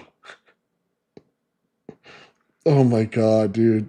You know, I'm telling you right now that if they do say that there's aliens out there, Joe, they better make everybody take the whole day off of work, like a week off of work, because they'll be high as fuck. What are we expecting? Okay, did you really just say if they do say? Because like, how they've been saying it? They've been saying it for years now. They've been like they've been done saying it, and everybody. This is what I think is hilarious about disclosure. People are like waiting for like the big aha moment. It's like, yo, they already had multiple things that were like official and on the record where people were like, yes, there are aliens. It is classified. We must talk about this behind closed doors. When was the okay? If that wasn't the disclosure, like then you missed the boat because I hate to tell you, you're not getting any like whatever they show you now. Like you're gonna get a little more because they'll be like, okay, well, cat was out of the bag, whatever, show them whatever. But I mean, honestly, that was the disclosure that already happened. Like, I guess nobody believed those guys. You know what I mean? I hear you, but this isn't fucking Independence Day. Gerald, what was it? Like the friggin' president of the United States or whatever isn't going to get up on television and be like, so aliens are real, or maybe Trump will. I mean, maybe because it's Trump, maybe he with will. him, yeah. I mean, they keep on saying that he has something planned, but I mean, I've yet to see it. So, but we could get it. Joe, we could get a green alien woman with 3 tits standing right next to him, and that's his disclosure. That would be perfect Trump, right? So beautiful. So made it. It was great. Yeah. Oh, man. I'm telling you, man. No, seriously, if they said it, like, who cares? Everybody watched Star Trek when they grew up, right? Like, you're used to seeing weird shit on people anyway, and the way they mutate their faces, we're not surprised. Well, they probably created the liberal woman to prepare us all. You have all these fucking goblin looking, like they're obese, the hair flying up, tattoos of like that look like shit all over them with the meatball making arms and saggy tits and bad hair and bad attitudes and all this shit. And they're basically like, listen, if fucking human beings tolerate these bunch of assholes, you know, and manage not to kill them, they're gonna love the aliens. You know what I mean? It's like probably the case. Just saying. Oh, yeah, I'm not. Yeah, It's because it would be too easy, right? It'd be like, okay, well, now we can blame all this shit that we've been doing on them, because that's what's going to happen. Like we were Mhm. fucking around behind people's backs, putting lights in the skies for years, tripping people out.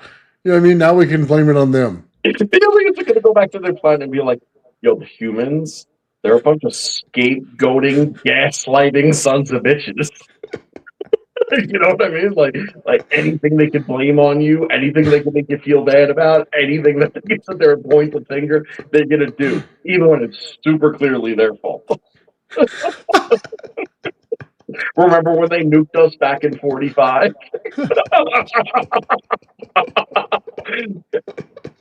Oh shit! Oh, oh, that's the worst. That's the Oh, worst. That's the best point you ever brought up, man. I think we totally nuked them in '45. That's what happened. You know, they were blowing them off in the middle of in the middle of the ocean and stuff, like the hydrogen bombs and stuff. They probably had a whole bunch of like basically like commercial commerce. yeah.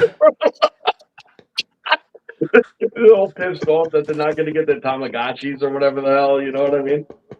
Oh my god! Just coming from space China or whatever. 5D China. You watch the whole thing's run by China on the other side. Yeah. Oh my God, yo, that's so funny. Could you imagine a Chinese gray alien be like, Oh my god! "Holy shit"? Dude, aliens got to be like after white people. Their eyes are so fucking big, dude. Holy That's what shit! it is. Oh, that's out of control, man. This whole thing's a joke. Yo, honestly, I don't believe a word the government says. I mean, yo, a UFO could straight land on my lawn, and I'd be like, "Fuck CIA, goddamn secret project, asshole." Yo, spaceman straight up walk out and be like, "Yo, yeah, they're making this stuff over at Plum Island on the genetic testing lab." You know what I mean? Like Center for Disease Control nonsense. Like, yo, get out of here with this government. Yo, you've been taking our money for so long, spending it all on all sorts of nefarious things. And now all of a sudden I'm supposed to believe it came from outer space or another dimension. Just get out of here. They'd be like, "No, no, we did." They'd be like, "Sorry, don't believe you. Lied to me too much." Lie and steal to me my entire life, and then ask me to believe you. Yeah, okay, that's Oh my god! that's a good one. Can you imagine if they had beaming technology, Joe? Like the nefarious shit we would do with that, right? Like, because people play the fart game now, right? Where they walk by and let it out. But if you could beam a fart into somebody's face, dude, it'd be the fucking most hilarious thing in the world. You'd be playing that game all day. Well, so that's okay. Interesting. Let's cut this. So the one thing that probably, in my opinion, does translate almost seamlessly, okay, from our dimension to an upper dimension is smell. Really? Yes. So somebody shitty cooking in the apartment complex pisses off the aliens too? Could well be. Could well be. And the reason for that, right? Same reason as plasma. Smell and plasma, very, very similar. Okay. It is molecular level resonance, high vibratory state. Okay. It's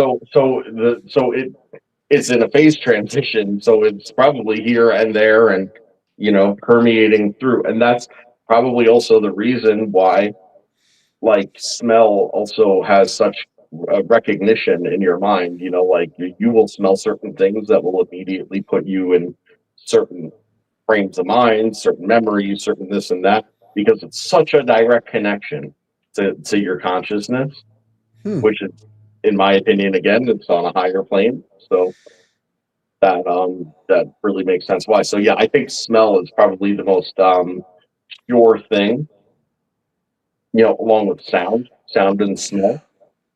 I feel bad for aliens if they're in the dimension in my room with me then, because they're getting fogged out every morning. You know what I mean? Like they have no chance. Yeah. What's John saying? Yeah, the condensed plasma is way different. I mean, I agree with that. Many little plasmoids condensing, making air more diffuse. Yeah, I mean, I agree with that. It's about the breakdown of the state, right? I mean, the fact is that it's at such a small molecular level, and we know that things either raise in their energy level or reduce in their energy level as they travel away from the source. Right? Well, when they're that small, and you have a room that's at room temperature, we know that doesn't hang around, so it can't be destroyed. The scent, and if it's in a, so there's this idea that by it's going into a state of diffusion, yes, but the fact that it goes away eventually, it, maybe it doesn't stay here. I don't They know. can they I'm just can using my logic, which isn't foolproof, that's for sure. says they can phase past fart molecules. Yeah, diffuse back into the ether. That's exactly where I'm going. Huh. And they right, and that's the thing about the ether is like it's everything quantum at that point. Light, non-manifest, while transient, right? So when it goes into when it goes into that transient state, it's not here anymore. It's there. So Oh my god, smell-o-vision, Joe. You imagine that? it's Oh my god, dude, the smells they come up with now because everything's artificial now. Now you could really have a smell-o-vision TV. Like it's dude, they that have whole they have movies huh? that they do that with. There's a certain, I think it's Regal Cinemas, if I'm not mistaken. They have like I forget what they call it exactly, but they have these interactive movies where they're like 3D. The seats move. They have wind, light effects, and smell effects, and water effects, and all sorts of crap for different movies. Oh man. Yeah, it's Now not that expensive either. I think it's like $30 a ticket or something. I've never dude, done that it. I've heard about it though. if they had that by me, I'd definitely experience that. That would be awesome. Smell-o-vision, okay? If you smelled the environment they were in, man, you'd be grossed out half the time. You'd be totally into that movie. Yeah. Yeah, that would be cool, man. That's worth trying out one time. They come out with all kind of candles and all kind of sprays that has all that stuff. Oh, absolutely. They do that. You ever see that, Joe, where they do that on TV? Some girl gets in the car and she has her parents in there. She starts putting off that fart spray before they, know what's going on. And all of a sudden they're smelling shit and they got it in their throat and their mouth. And they're all rolling down the windows trying to get rid of it. Like, what the fuck? How come you smell like shit? Yeah, it's terrible. We used to play with those in like, I think in high school. When someone I knew got their hands on some rancid stuff, and they, they were making a issue because they had a lot of it. But it was like here, there, and I mean it was repulsive. They didn't have that when I was in high school, man. You had to ferment stuff in the wall.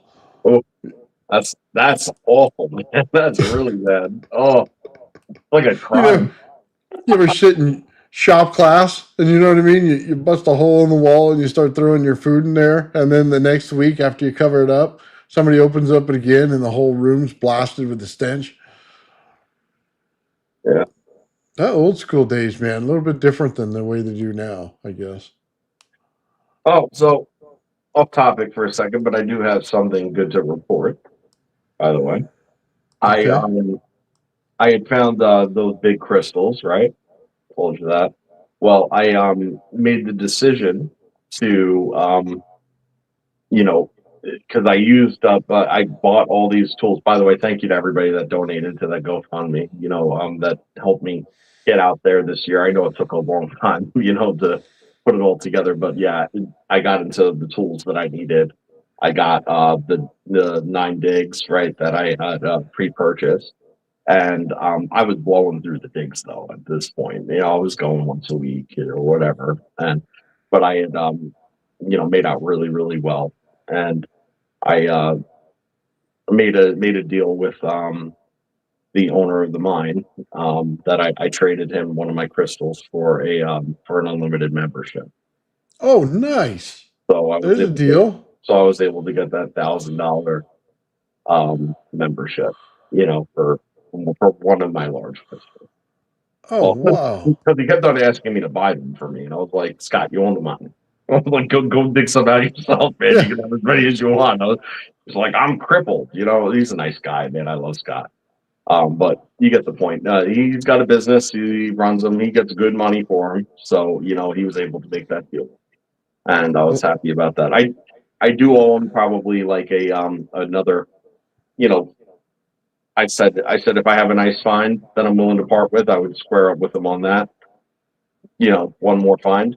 But, I'm good for a year now. As much as Nice. I go.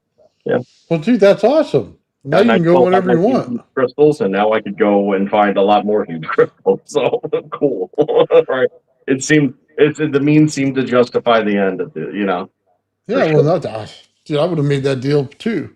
Oh yeah, it was just hard to decide which one because I like them all, But yeah, No, definitely worth it though. Definitely worth it. oh yeah. But thank you to everybody that helped along with that. Much appreciated. Reach the goal one way or the other, and that's sometimes the way. When things are meant to be, that's how they fall into place. So. Get my ass out there, break my ass, find some more cool stuff. I'm starting to get a nice accumulation of what I will call test grade quartz, right? Hmm. So, get together with Nathan at some point when I have a bit more, and maybe we could run some kind of contest or something where if anybody wants to enter in, to win some test grade quartz, we could do it that way. Oh, nice. Yeah. I have to burn my face again on those chicken wings or something. Yeah, that was Something, yeah, traumatic. some kind of contest, or whatever, something to keep everybody engaged, you know. If anybody was interested in like the high grade specimens or something, we could do like a raffle where, you guys, you know, pay for a chance to win sort of deal. But see if there's any interest for something like that. I really don't like selling the things I find. I get very attached to it. To be honest. Probably why I'm poor. Yeah, well, they all have that attachment thing. I like all the coils that I build, but they got to go out to people. People need Yeah. to be able to use them. Yeah, that's true. I mean, at the end of the day, it's just fortunate that all the coils are pretty much the same. Yeah. Yeah. God, The you should problem that I see. have is that none of them are the same. And I'm like, oh, and I like this one. Really bad. You should see me on coil winding day, Joe. I'm a madman. I literally sit there with old lady glasses on, man, and it's hard because I got a bad back and you got to lean down. I try to make it ergonomic, but I can't. And because of the way the wire has to be seen all the way down, oh, it's a pain in the butt. But I sit there all day and do that and spray them and rotate them out, in and out, dude. Oh, it's like a whole series of stuff, man. Yeah. Hey, check this out in the Okay, hold on. matrix. I can't get it out. Let me go full screen for you. Oh, look at that. It's such What's that? it's such a cool shape. See how Is like that? It's it's in a the crystal. rock. Yeah, it's a crystal. It's in the small pocket. And it kind of overgrew this pocket, so it's just stuck. Dude, I'd never take that out. No, I tried at first, and then I was like, I'm gonna break it if I do. But look at how you can see it grew down all the way, and it still maintains its form all the way, Yeah. and it's got a little guy on the side right over there. Yeah, find some cool stuff, man. It's like a tablet shape. It's pretty cool. Yeah.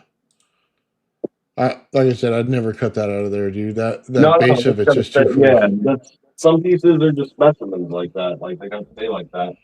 But I mean, I got like a handful of these. I think I might show you guys these, but these are like, I don't know. I kind of like these better than the huge ones, to be honest. These things are like jewels,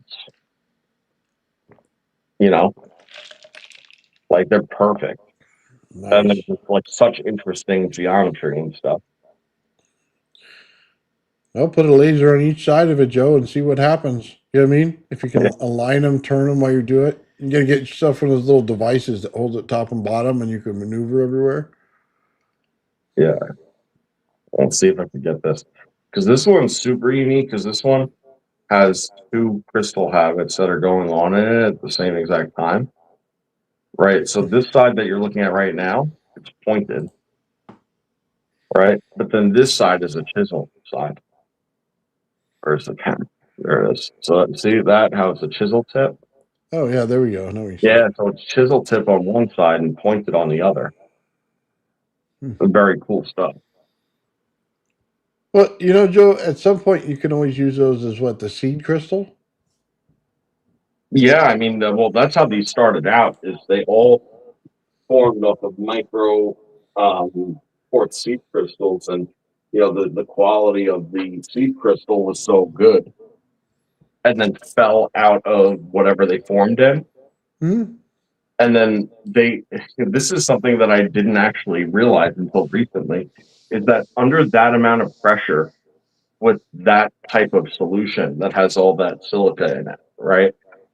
When it fills up these cavities, the, the crystals themselves, in certain circumstances like this, right, they don't grow attached to anything. They are suspended in the fluid, Hmm. like in utero, like suspended in the fluid. That's why they come out so damn perfect.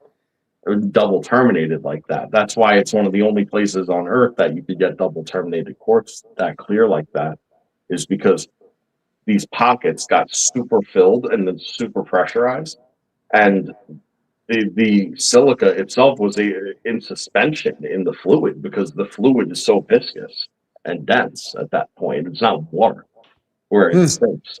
So it's super unique circumstance where literally you had a floating crystal in a liquid bath that was just forming with nothing touching it, and the only way that they get all choppy or uh, stuff like that is if they overgrow their space.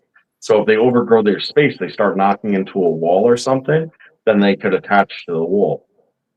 Or if they start filling up the whole void, then they get wedged in. They start. So that's the only way it goes, man. It's crazy. Really cool. That's cool. Yeah. Yeah. Right on, man. Yeah, I love it, the fact that you got a long full year membership there, because you got some good stuff coming out of there now. Oh, definitely. And I mean, summer gets hot. It's hotter than hell, to be doing that sort of thing. But if it's paid for, then I'm going. That's the thing, right? It was a lot. It was a big ask to sit there and shell out the kind of money, because it was like $100 a day to dig there. So to shell out $100 to go dig for the day and sweat your ass off, didn't seem like a winning proposition. You paid them to go to work. Didn't seem like a winning proposition, but since it's paid for, I mean, then it's no thing. Like I don't have to worry about, like, man, I just spend $100 to sit there and find nothing and sweat my ass off. Like it's taken care of. So cool. Yeah. That's cool, man. One more thing before we move on from this, because this is the most Earth object that I've like ever seen, and it's so cool, and I got it from there, right? But this is how Earth forms. Okay, this is Earth right here. Okay, you, you can see all the different crystallization and features of this, right? It's like the most Mhm. crustiest thing. It's like you have dolomite crystals, and you have calcite crystal, and you have anthraxite, and then you have like this right here, which is stromatolite. That's like like an organic substrate, that forms, and then you have the quartz sitting there forming just like that. This is how it forms, man. It's just like all this soup of potential that starts like accumulating in mass. and self-structuring and organizing. It's wild, you know, when you see it like this. Hmm. You know, this thing is just like raw earth,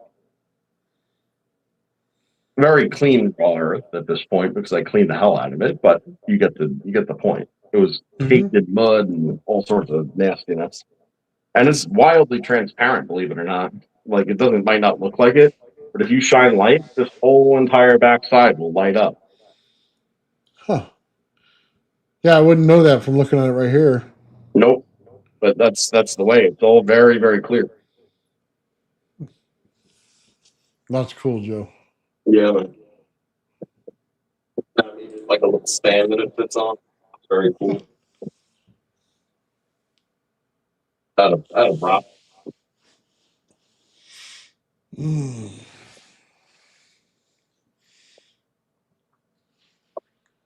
Oh man. Yeah, I just got done. I let you know, just kind of remodeling my garage, man.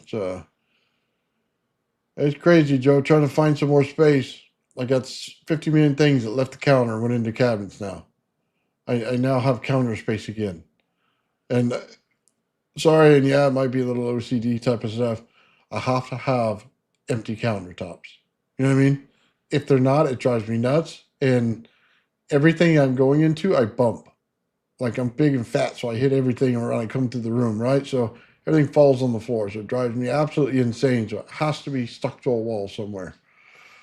Hey, listen, dude. I'm glad you got it done because I don't know if you noticed or not, but like it's past the first week of May now, and you better get your ass in gear for Tesla Tech because it ain't waiting for you. I know. You know, like, and you know, yeah, you need a good, clean work environment, a fresh start, and a fresh head to be able to dive into that work to be able to get it done. But you know, there's Well, what definitely is going to it? have to be focus on getting that stuff done. How many months is it till then? I mean, it's in Like August, right? I think so. So I what is think that? so, right? So I mean, you have 3 months basically, right? Yeah, that's about where I thought I'd be. Wow. I know. I didn't mean to stress you out, but as a good friend, I'm trying to keep you on track. No, it means that now that it's cleaned up, I need to put that mirror into effect and really get it showing what I need to show. Yeah. So yeah, you're Any right. word on the light speed in the array? He messaged me last night and he said that all of it's starting to check out now. All of his code and everything, it looked good. So hopefully we could set up a shipping date here soon. And I'll be honest with you, Joe. That's going to steal the show at Tesla Tech right there. I hope so, and I believe it will. That just seeing everything out there and how everything works, and then you know what I mean, the instrumentation working and stuff like that. So it's like bringing receipts with you for everything that you're saying. That's going to steal the show. Yeah, So no, I agree. It really should, and you know, I know that that's going to be the number one thing that people love to harp on because you could get up there and say and show whatever you want, but until you give like the actual data, they're like, yeah, it's all data. This is not empirical evidence. Blah, blah, blah. You oh, know, I know. yeah. I yeah, I understand, Joe. Things that I see in the lab, most people wouldn't, and they never know how to qualify them in their real life ever. Yeah. So that's all right, bro. But dude, yeah, that sensor array is going to be awesome, bro. The first thing I need to do is get it in here, get it running, replicate it while I'm doing stuff, right? Get the list, start reordering all parts because I know I'm going to break everything. And I don't mean that in a bad way. I just mean that like you get a sensor overload, you know what I mean, and then a part goes down. You know, so you have to have some on hand to replace them as you do because these things get wild. Like I told you, it shuts down my room sometimes. So there's Sean's stuff that's contained, and then there's my stuff that's totally never contained, like not in the way it should be ever. Like No. even if it's a Rav, it's not the same thing. I mean, I really hope that you're able to get a good solid RAV, set of RAV experiments together for it too. Because it's like we keep on saying, until you actually build one of these things yourself, you see it in person, there's just no experience like that to really grasp. If you're a naysayer on the subject and you're like, nah, I mean, it's nothing special like they're kind of saying or showing. If you saw it in person, you just entirely feel differently. You know right away what you're looking at, Well, and things okay. don't do that. So So how I did the pulse motor, I put it on that board. That's what I'm doing with everything now. So when I take my bipolar peanut Tesla coil, you know what I mean, or the Utron one, and I'm making rabs out of them, then they'll all be on individual boards put together. So all I have to do is go over and flip the switch on them. You know what I mean? right, So there's no setup time that's needed. It's already done, ready to go. Pull it right off the shelf. That's what I'm trying to get to in all these experiments. So then, the pulse motor, you go in and take out the core, you put in a different type of core, you check it, you test it. All the information's already there because everything's already built. I don't have to go searching for 50 million things. You know what I mean? Wraps, put it together. It's all there. All the, power source like Sean has, all on the board ready to go. All I have to do is, put the little cathode on and measure it. And we're able to get some experiments out faster that way. yeah. Because what happens is I start losing parts and then they're all over the place. And then, you know what I mean? It gets moved from one place. It's so much easier. Put it on a board, pull it right off the shelf, run the experiments that I need to run, get the numbers I need to get. That's kind of been how I've been looking at it and building the stuff like I did the pulse motor and stuff like that. I've been building out my coils like that. Even if it's just a standard coil, that way there's no messing around, right? I have Well, my right. I mean, whatever you're configuring, for convenience and practicality purposes, it's got to all be set up and plug and play. Like, yeah, that's you what I mean. realistically, you need to have this configuration, that configuration, et cetera, down the line. And then realistically, the only thing that you need to do to move from one to the next is change the leads on the power supply and then move on. Like, that's, in my opinion, the way that would work efficiently. And, Yeah, it and is. that way too, everything is fixed somewhat to a certain degree, so you could have the accuracy of the test that you did. So when you're saying what the results were, and then you're showing whatever it is, I mean, Hmm. it's the same. It's the same experiment. It's not a representation of the same experiment. Yeah. Yeah. Well, see, you get it. That makes all the testing a lot easier because then you get measurements of everything and you're accurate all the time. So, You always late to the conversation. How are the videos? The from the release. I mean, they're not bad, but I mean, at the end of the day, it's more of the same, and it's more of the same. oh, okay, let's get very clear on this. We didn't learn anything different. There's only one that looked different, and it was that star looking one. And that was the only different one that I saw. All the rest of them are exactly the same as the rest of them we saw. We didn't learn anything. They didn't come out with any aliens. There was no little green men next to their president.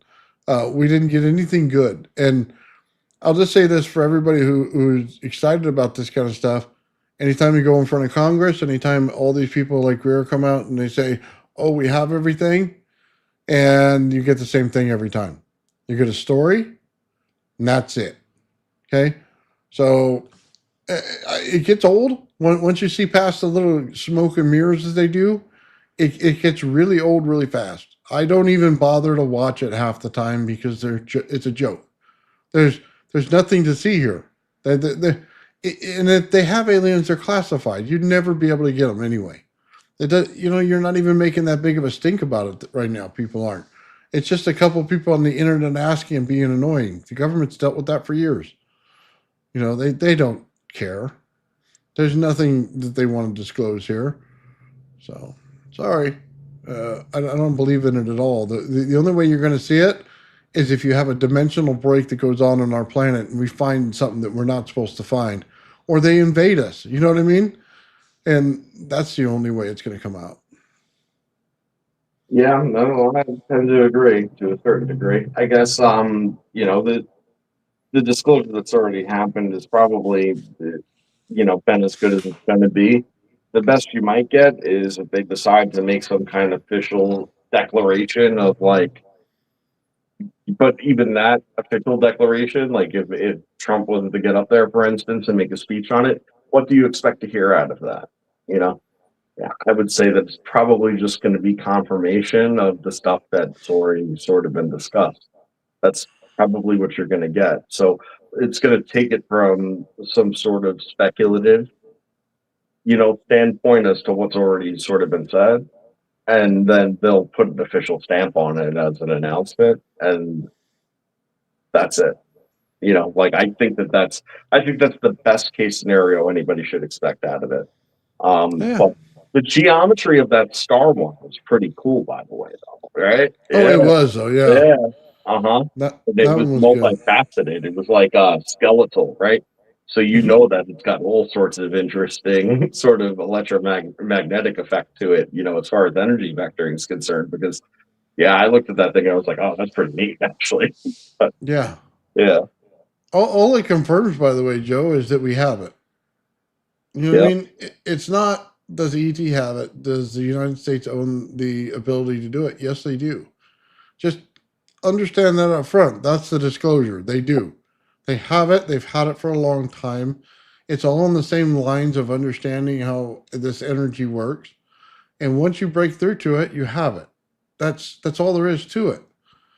yeah. There's no big disclosure after that. Wouldn't it be funny if the hugest psyop of them all was the fact that they're just like beaming misinformation into mine and your brains and everybody else that's coming across all these ideas almost synchronistically, and they're just beaming it into us so we regurgitate it, and it's like, oh, look, see, we got the puppets to dance, I feel like it's like, that way.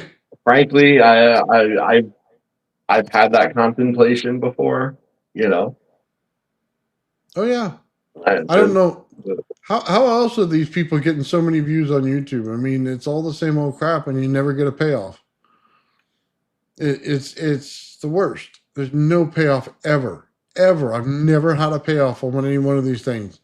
You get all excited, get you all built up, and then what? Nothing, right? Big nothing burger every time, and it's just so frustrating. yep. I guarantee you. Watch. I'll put money on it right now, man. That they won't come up with anything new. I mean, it's just not going to happen. It's going to be the same old crap. I mean, listen, they already marched frigging alien mummies in front of Congress. Okay, I'm just saying.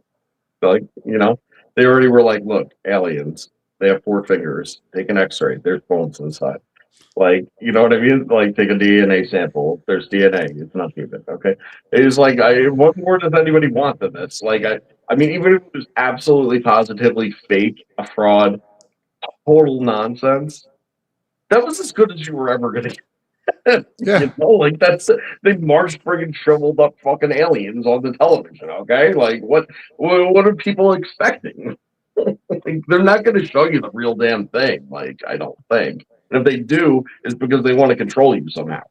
Probably. Just saying. If you start seeing real aliens kicking around, know that, there's some kind of motive occurring. Just saying. If they didn't come here yet to that extent of exposing themselves, they ain't about to. Yeah. Especially not to America. They'd be like, man, those guys, they got guns. They're scary. They're the nuke people. They have lots of nukes. Well, they sure wouldn't start taking out scientists and then disclose it. I mean, think about that. You got these scientists missing, right? If there's anything to that story, then there's no disclosure happening. They don't just come out and say, "Oh, we're just hiding these people until disclosure came out." Bullshit. You know what I mean? That's not the way it works. They're still hiding stuff, which means you get no disclosure. Yep, I agree. Now, on the other hand, it would be totally awesome to see little gray men next to the president. Okay, that I mean, be worth it in my lifetime to see it. So we all would hope for that. I don't have much hope for it. That's like my shot in the dark betting one, where you bet on something and then you show up the shot in the dark out there. You know what I mean? You throw 100 on it somewhere, see if it takes. Yeah.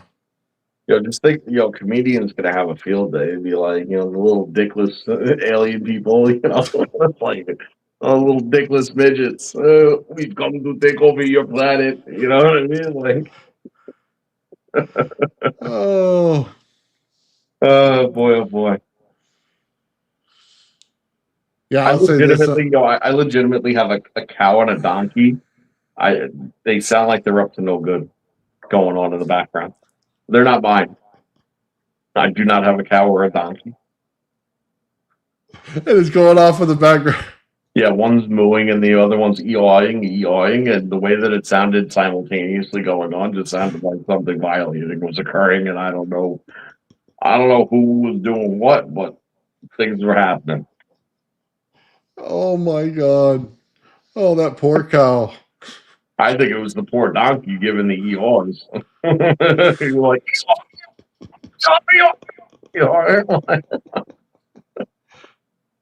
you never tell if it's good or bad with them. I heard they're mean though. Like I haven't interacted with too many donkeys in my life, but Oh my god. I've heard that they're stubborn, right? That I know, and they like to bite and kick. Yeah, they like to bite. Yeah. Nice. Sounds like women. Yeah. Oh man, that Amy, by the way, one of the missing scientists, what she was actually into was everything that we talk about, Joe. Oh well, that's great. She's missing bismuth disc, Oh, she ain't missing. high She's magnetic field, huh? Yeah. yeah. Well, bismuth is the future of it. That's for sure. I'm just trying to get out of it what I can. Dude. I'd looked for a bismuth disc, by the way, for a long time now. They don't have them like where you could just go buy them like Yeah, that. make that. You know how easy that is to make. What? Well, you gotta pour it and then make sure you don't have any holes in it. You know what I mean? It can't be a bad pour. I don't have any way to make it denser, like you know what I mean? I guess it could be whatever, but then my Krabby Flyer looks like shit is enough. You're a creative dude, man. Like, I mean, first of all, you have a 3D printer, and if you use, like higher temperature filaments and stuff like that, you could create a mold where bismuth is, you could mold it right into plastic for Christ's sake. Like it's below the melting point of the plastic. Well, no, I just go out and get a aluminum and then mill it out. You know what I mean? To the right shape and then pour it because the Sure. aluminum won't melt. Yeah, you can do that. And then cap it, make it a anyway. Yeah, there's a lot of ways to do it, I Yeah, guess. I was gonna say, man, there is a lot of ways, and it's not like this is stuff you can melt on the stove, man. You don't need a crucible and a frigging, a blast furnace or like, an induction furnace or something. Like you just need to friggin' melt the shit in an old pot on your stove, man. Yeah, I guess you're right. Yeah. I You actually know, did something with HDPE the other day where I like chunked up a bunch of pieces of HDPE and just melted it in the toaster and pressed it between two, like I had like a Teflon baking, spring pan. mhm. I took two spring pan things, squished them together with a vise with the HDPE in the middle, and the thing's solid as hell. You know what I mean? Like it's not that hard. Yeah, I you're would probably say right. liquid metal would be less, complicated than chunks of melted plastic. Yeah. All right, I got to think about that then, Joe. How do I want to do it the most efficient way to get what I want? Because nano coating wouldn't be hard. I mean, at the low melting temp, some of these metals almost can be shut off in a 3D printer. You know what I mean? Yep. If it was the right diameter, it would be fairly easy. So, I wonder. interesting. I bet you could make bismuth filament. It'd probably be really brittle. You know what I mean? But like, I bet you could do it. You get it to the right diameter and stuff. I mean, those nozzles get hot enough to print it. Why not? Yeah. Well, I actually, this may sound strange to a lot of people, but we have those round Tesla coils, and I would like to put the bismuth at the center of it and just attach both ends of that Tesla coil back into the bismuth in the center, and then start it off with number one on the outside of it, make it look like Saturn. And that's how I want to try the first one, because I think once you put that energy on it, it's going to right back out in that field. And I bet you if I stuff water in there, you know what I mean, and make it watertight, I bet you the effect would be even better. So, and then also the energy going into the water may be better going into the center because it's compressing into the center and it acts like the one wire energy in water. So we may get all the effects that we want all in one right away. And that would be the difference of simply making the ends where you could screw in a cap on both sides. That's about, I think, is as simple as it gets. And then you put water in there, can't get away. Steam creates pressure. You know what I mean? It forces everything in there to align properly. You get the energy into the bismuth. The bismuth does its thing and it pushes the energy out. If it melts, it would go into little balls of bismuth. It wouldn't probably stay together because the energy in between them would separate them if you get enough pressure in there based on the water, right?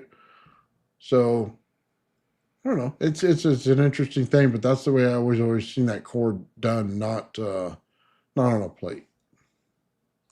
Yeah. Because then you could put an outer field on the whole thing, man, and you'd have the gyro in the center. But that's just me. Because Joe doesn't like the gravity flyer, so we wouldn't build it anything like it. We would have to build it different. And I think at this point he'll take anything. I mean, listen, I've come up with countless good ideas for both you and Sean to test out that's just beyond my means of ability to do in my given situation. And neither one of you have ever done any of them, so I'm just like, okay. So I mean, do as you may. Yeah, I'm just still waiting for a simple, pickup coil around the friggin' glass tube for the wrap to be built up in a traditional fashion. I'm still waiting. Oh no! I've been thinking about that one too, Joe. Yeah. Mutual inductance. You said once that tell you what magnetic flux is, right? Mhm. So you know what the meg is? Basically, you have two pieces that come off like this that are you can pull them on and off. You have this thing that goes on top and bottom, and you have magnets in between, right? And you have these two coils that go right here. Basically, you excite this coil, and the magnetic flux is not in this zone of the coil right here. It is only in this zone of the coil, right? Then you hit this one, and then it goes in this zone of the coil without being in this zone of the coil. So you're just doing work back and forth, creating the flux to go back and forth between them doing work, right? Mhm. That's all it is. But then think about it in the way of mutual inductance, where you take a coil and you bifilar that sucker into a regular coil, and then you take the energy of your Tesla coil, run it through there, right? Which would have a very low magnetic value, right? Just about nothing. But now you take a very little thing, but it has a high magnetic value, and put it into it in the other part of the bifilar in one button push, right? What happens is the Tesla coil one, the frequency immediately comes down. It gains the magnetic just from the mutual inductance of the other one, right? So it's already built a magnetic field. It's already combined together, and it comes out, and you have two energy types going into one energy type, right? Two weak fields to make one strong field that comes out. That's how you make a magnetic spike.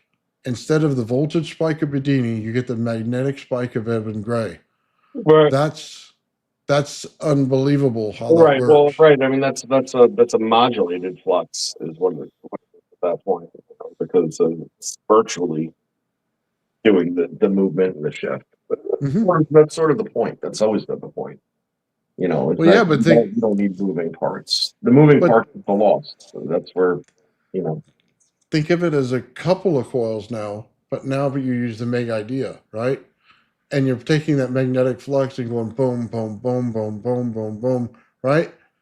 You you very cheaply do not have to put in the magnetic field. You just have to move the flux. The magnet's already put it in there. Now all you got to do is provide the other field. That's the important part. yeah. Yanni's playing the game that I love to play, which is the word game of how, you know, everything comes from somewhere and people know a lot more than they tend to describe. You know, he's saying, you know, the soul in solenoid, right? Yeah. What's a solenoid? What does it do? Well, it picks up the energy from right. The soul part is the sun. You know, it's the energy. And like the roots of all these words and how we use English is why I say English is the ever evolving perfect language, in my opinion. And because we take off of all the ancient roots, you know, and then build on it to establish the meanings. And, you know, it becomes very, very esoteric once you realize the etymology of, you know, the origin of all of these sort of words. You know, they all come from some deeper understanding that someone had along the way and has gotten lost in time. You know, Yeah. very, very, very interesting. It helps you connect dots too. Whenever you see similarities in words, you know, look back and you'll see that there's a deeper connection that isn't at the surface level. So Hmm. yeah, I like that. Totally cool that you picked up on that. Yeah. I just want to shout out Lan right there. I have Charlie's information, all of it. I did videos on my channel as far as what the gravity flyer has in it, the exact measurements of everything, his whole drive. Matter of fact, I just sent him a link for the scale that I used. So, yeah, I've been in contact with Charlie for a long time for that. So I do have it all. Thank you, though. So sorry about that, Joe. Well, no, good. It's a good point. Yeah, I mean, you worked with him a long time ago, didn't you? Like pretty closely when you were first starting out on this stuff. By the time I get it running, I'll be going back over there and talking to him again. He's only wanted to get it running forever, and he's done everything he could. I just want to make sure everything's where he could just basically put in a microchip or something, not even a micro SD card. You know what I mean? And it pretty much sets the thing for him. Mm-hmm. And that's where I want to get it to, because otherwise it's going to be a pain, and it's like pulling teeth. Because I speak in a different language than everybody else, and they don't really understand it. Yeah. So I get it. Yeah. Nice. All right, Joe. It's been about 2 hours, man. I'm about ready to get out of here, man. I've had a rough week. Yeah, man. I've had an exhausting week myself, so I'm believe it or not on board with you because you know me. Usually I prolong and drag everything out, but totally good with where we're at. You know, moral of the story is, folks, don't trust the government. No, ever. Don't trust the government, Especially when they say they have the answer or they can help. Yeah, that's when you really got to run. Here, we'll let you know the truth now, since we've been lying to you for 75 years. Yeah, not gonna happen.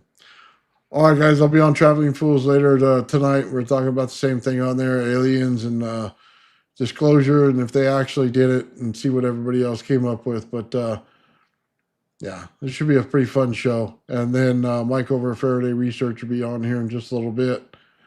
So, and I want to say thank you to Darren out there, man. 5 Old Men Builds memberships, dude. Appreciate it. Right on. It's gonna be kind of cool, man. So, with that said, man, everybody have yourself a great night. Thank you. Right on. Peace and love. The old man real, the old man real, the old man real, the old man builds. The old man builds is broken in the head. People not seeing reality has put them in the red. Where conscious and spirituality was stricken from the norm and replaced with the ignorance of basic magnetic form. The geometry of God keeps running through his head. That's what makes old man builds broken in the head. old man builds. The old man builds. Spheres of destiny are spinning in his mind, making him travel back and forth in time, battling the establishment for just a little recognition, has him forcing the world to understand his premonition. That world will have all the technology in the end, even if it means his life will fail to extend. The old man builds. The old man builds. The old man builds. The old man builds. Fears of destiny are spinning in his mind, making him travel back and forth in time, battling the establishment for just a little recognition, has him forcing the world to understand his premonition. That world will have all the technology in the end, even if it means his life will fail to extend. The old man builds. The old man builds. The old man builds. The old man builds.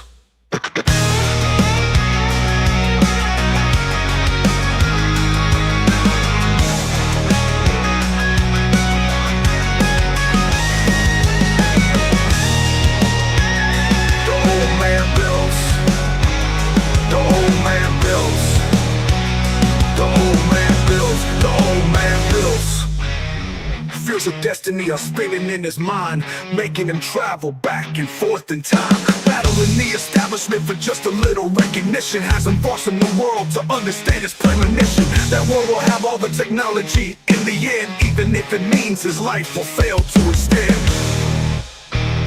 The old man builds.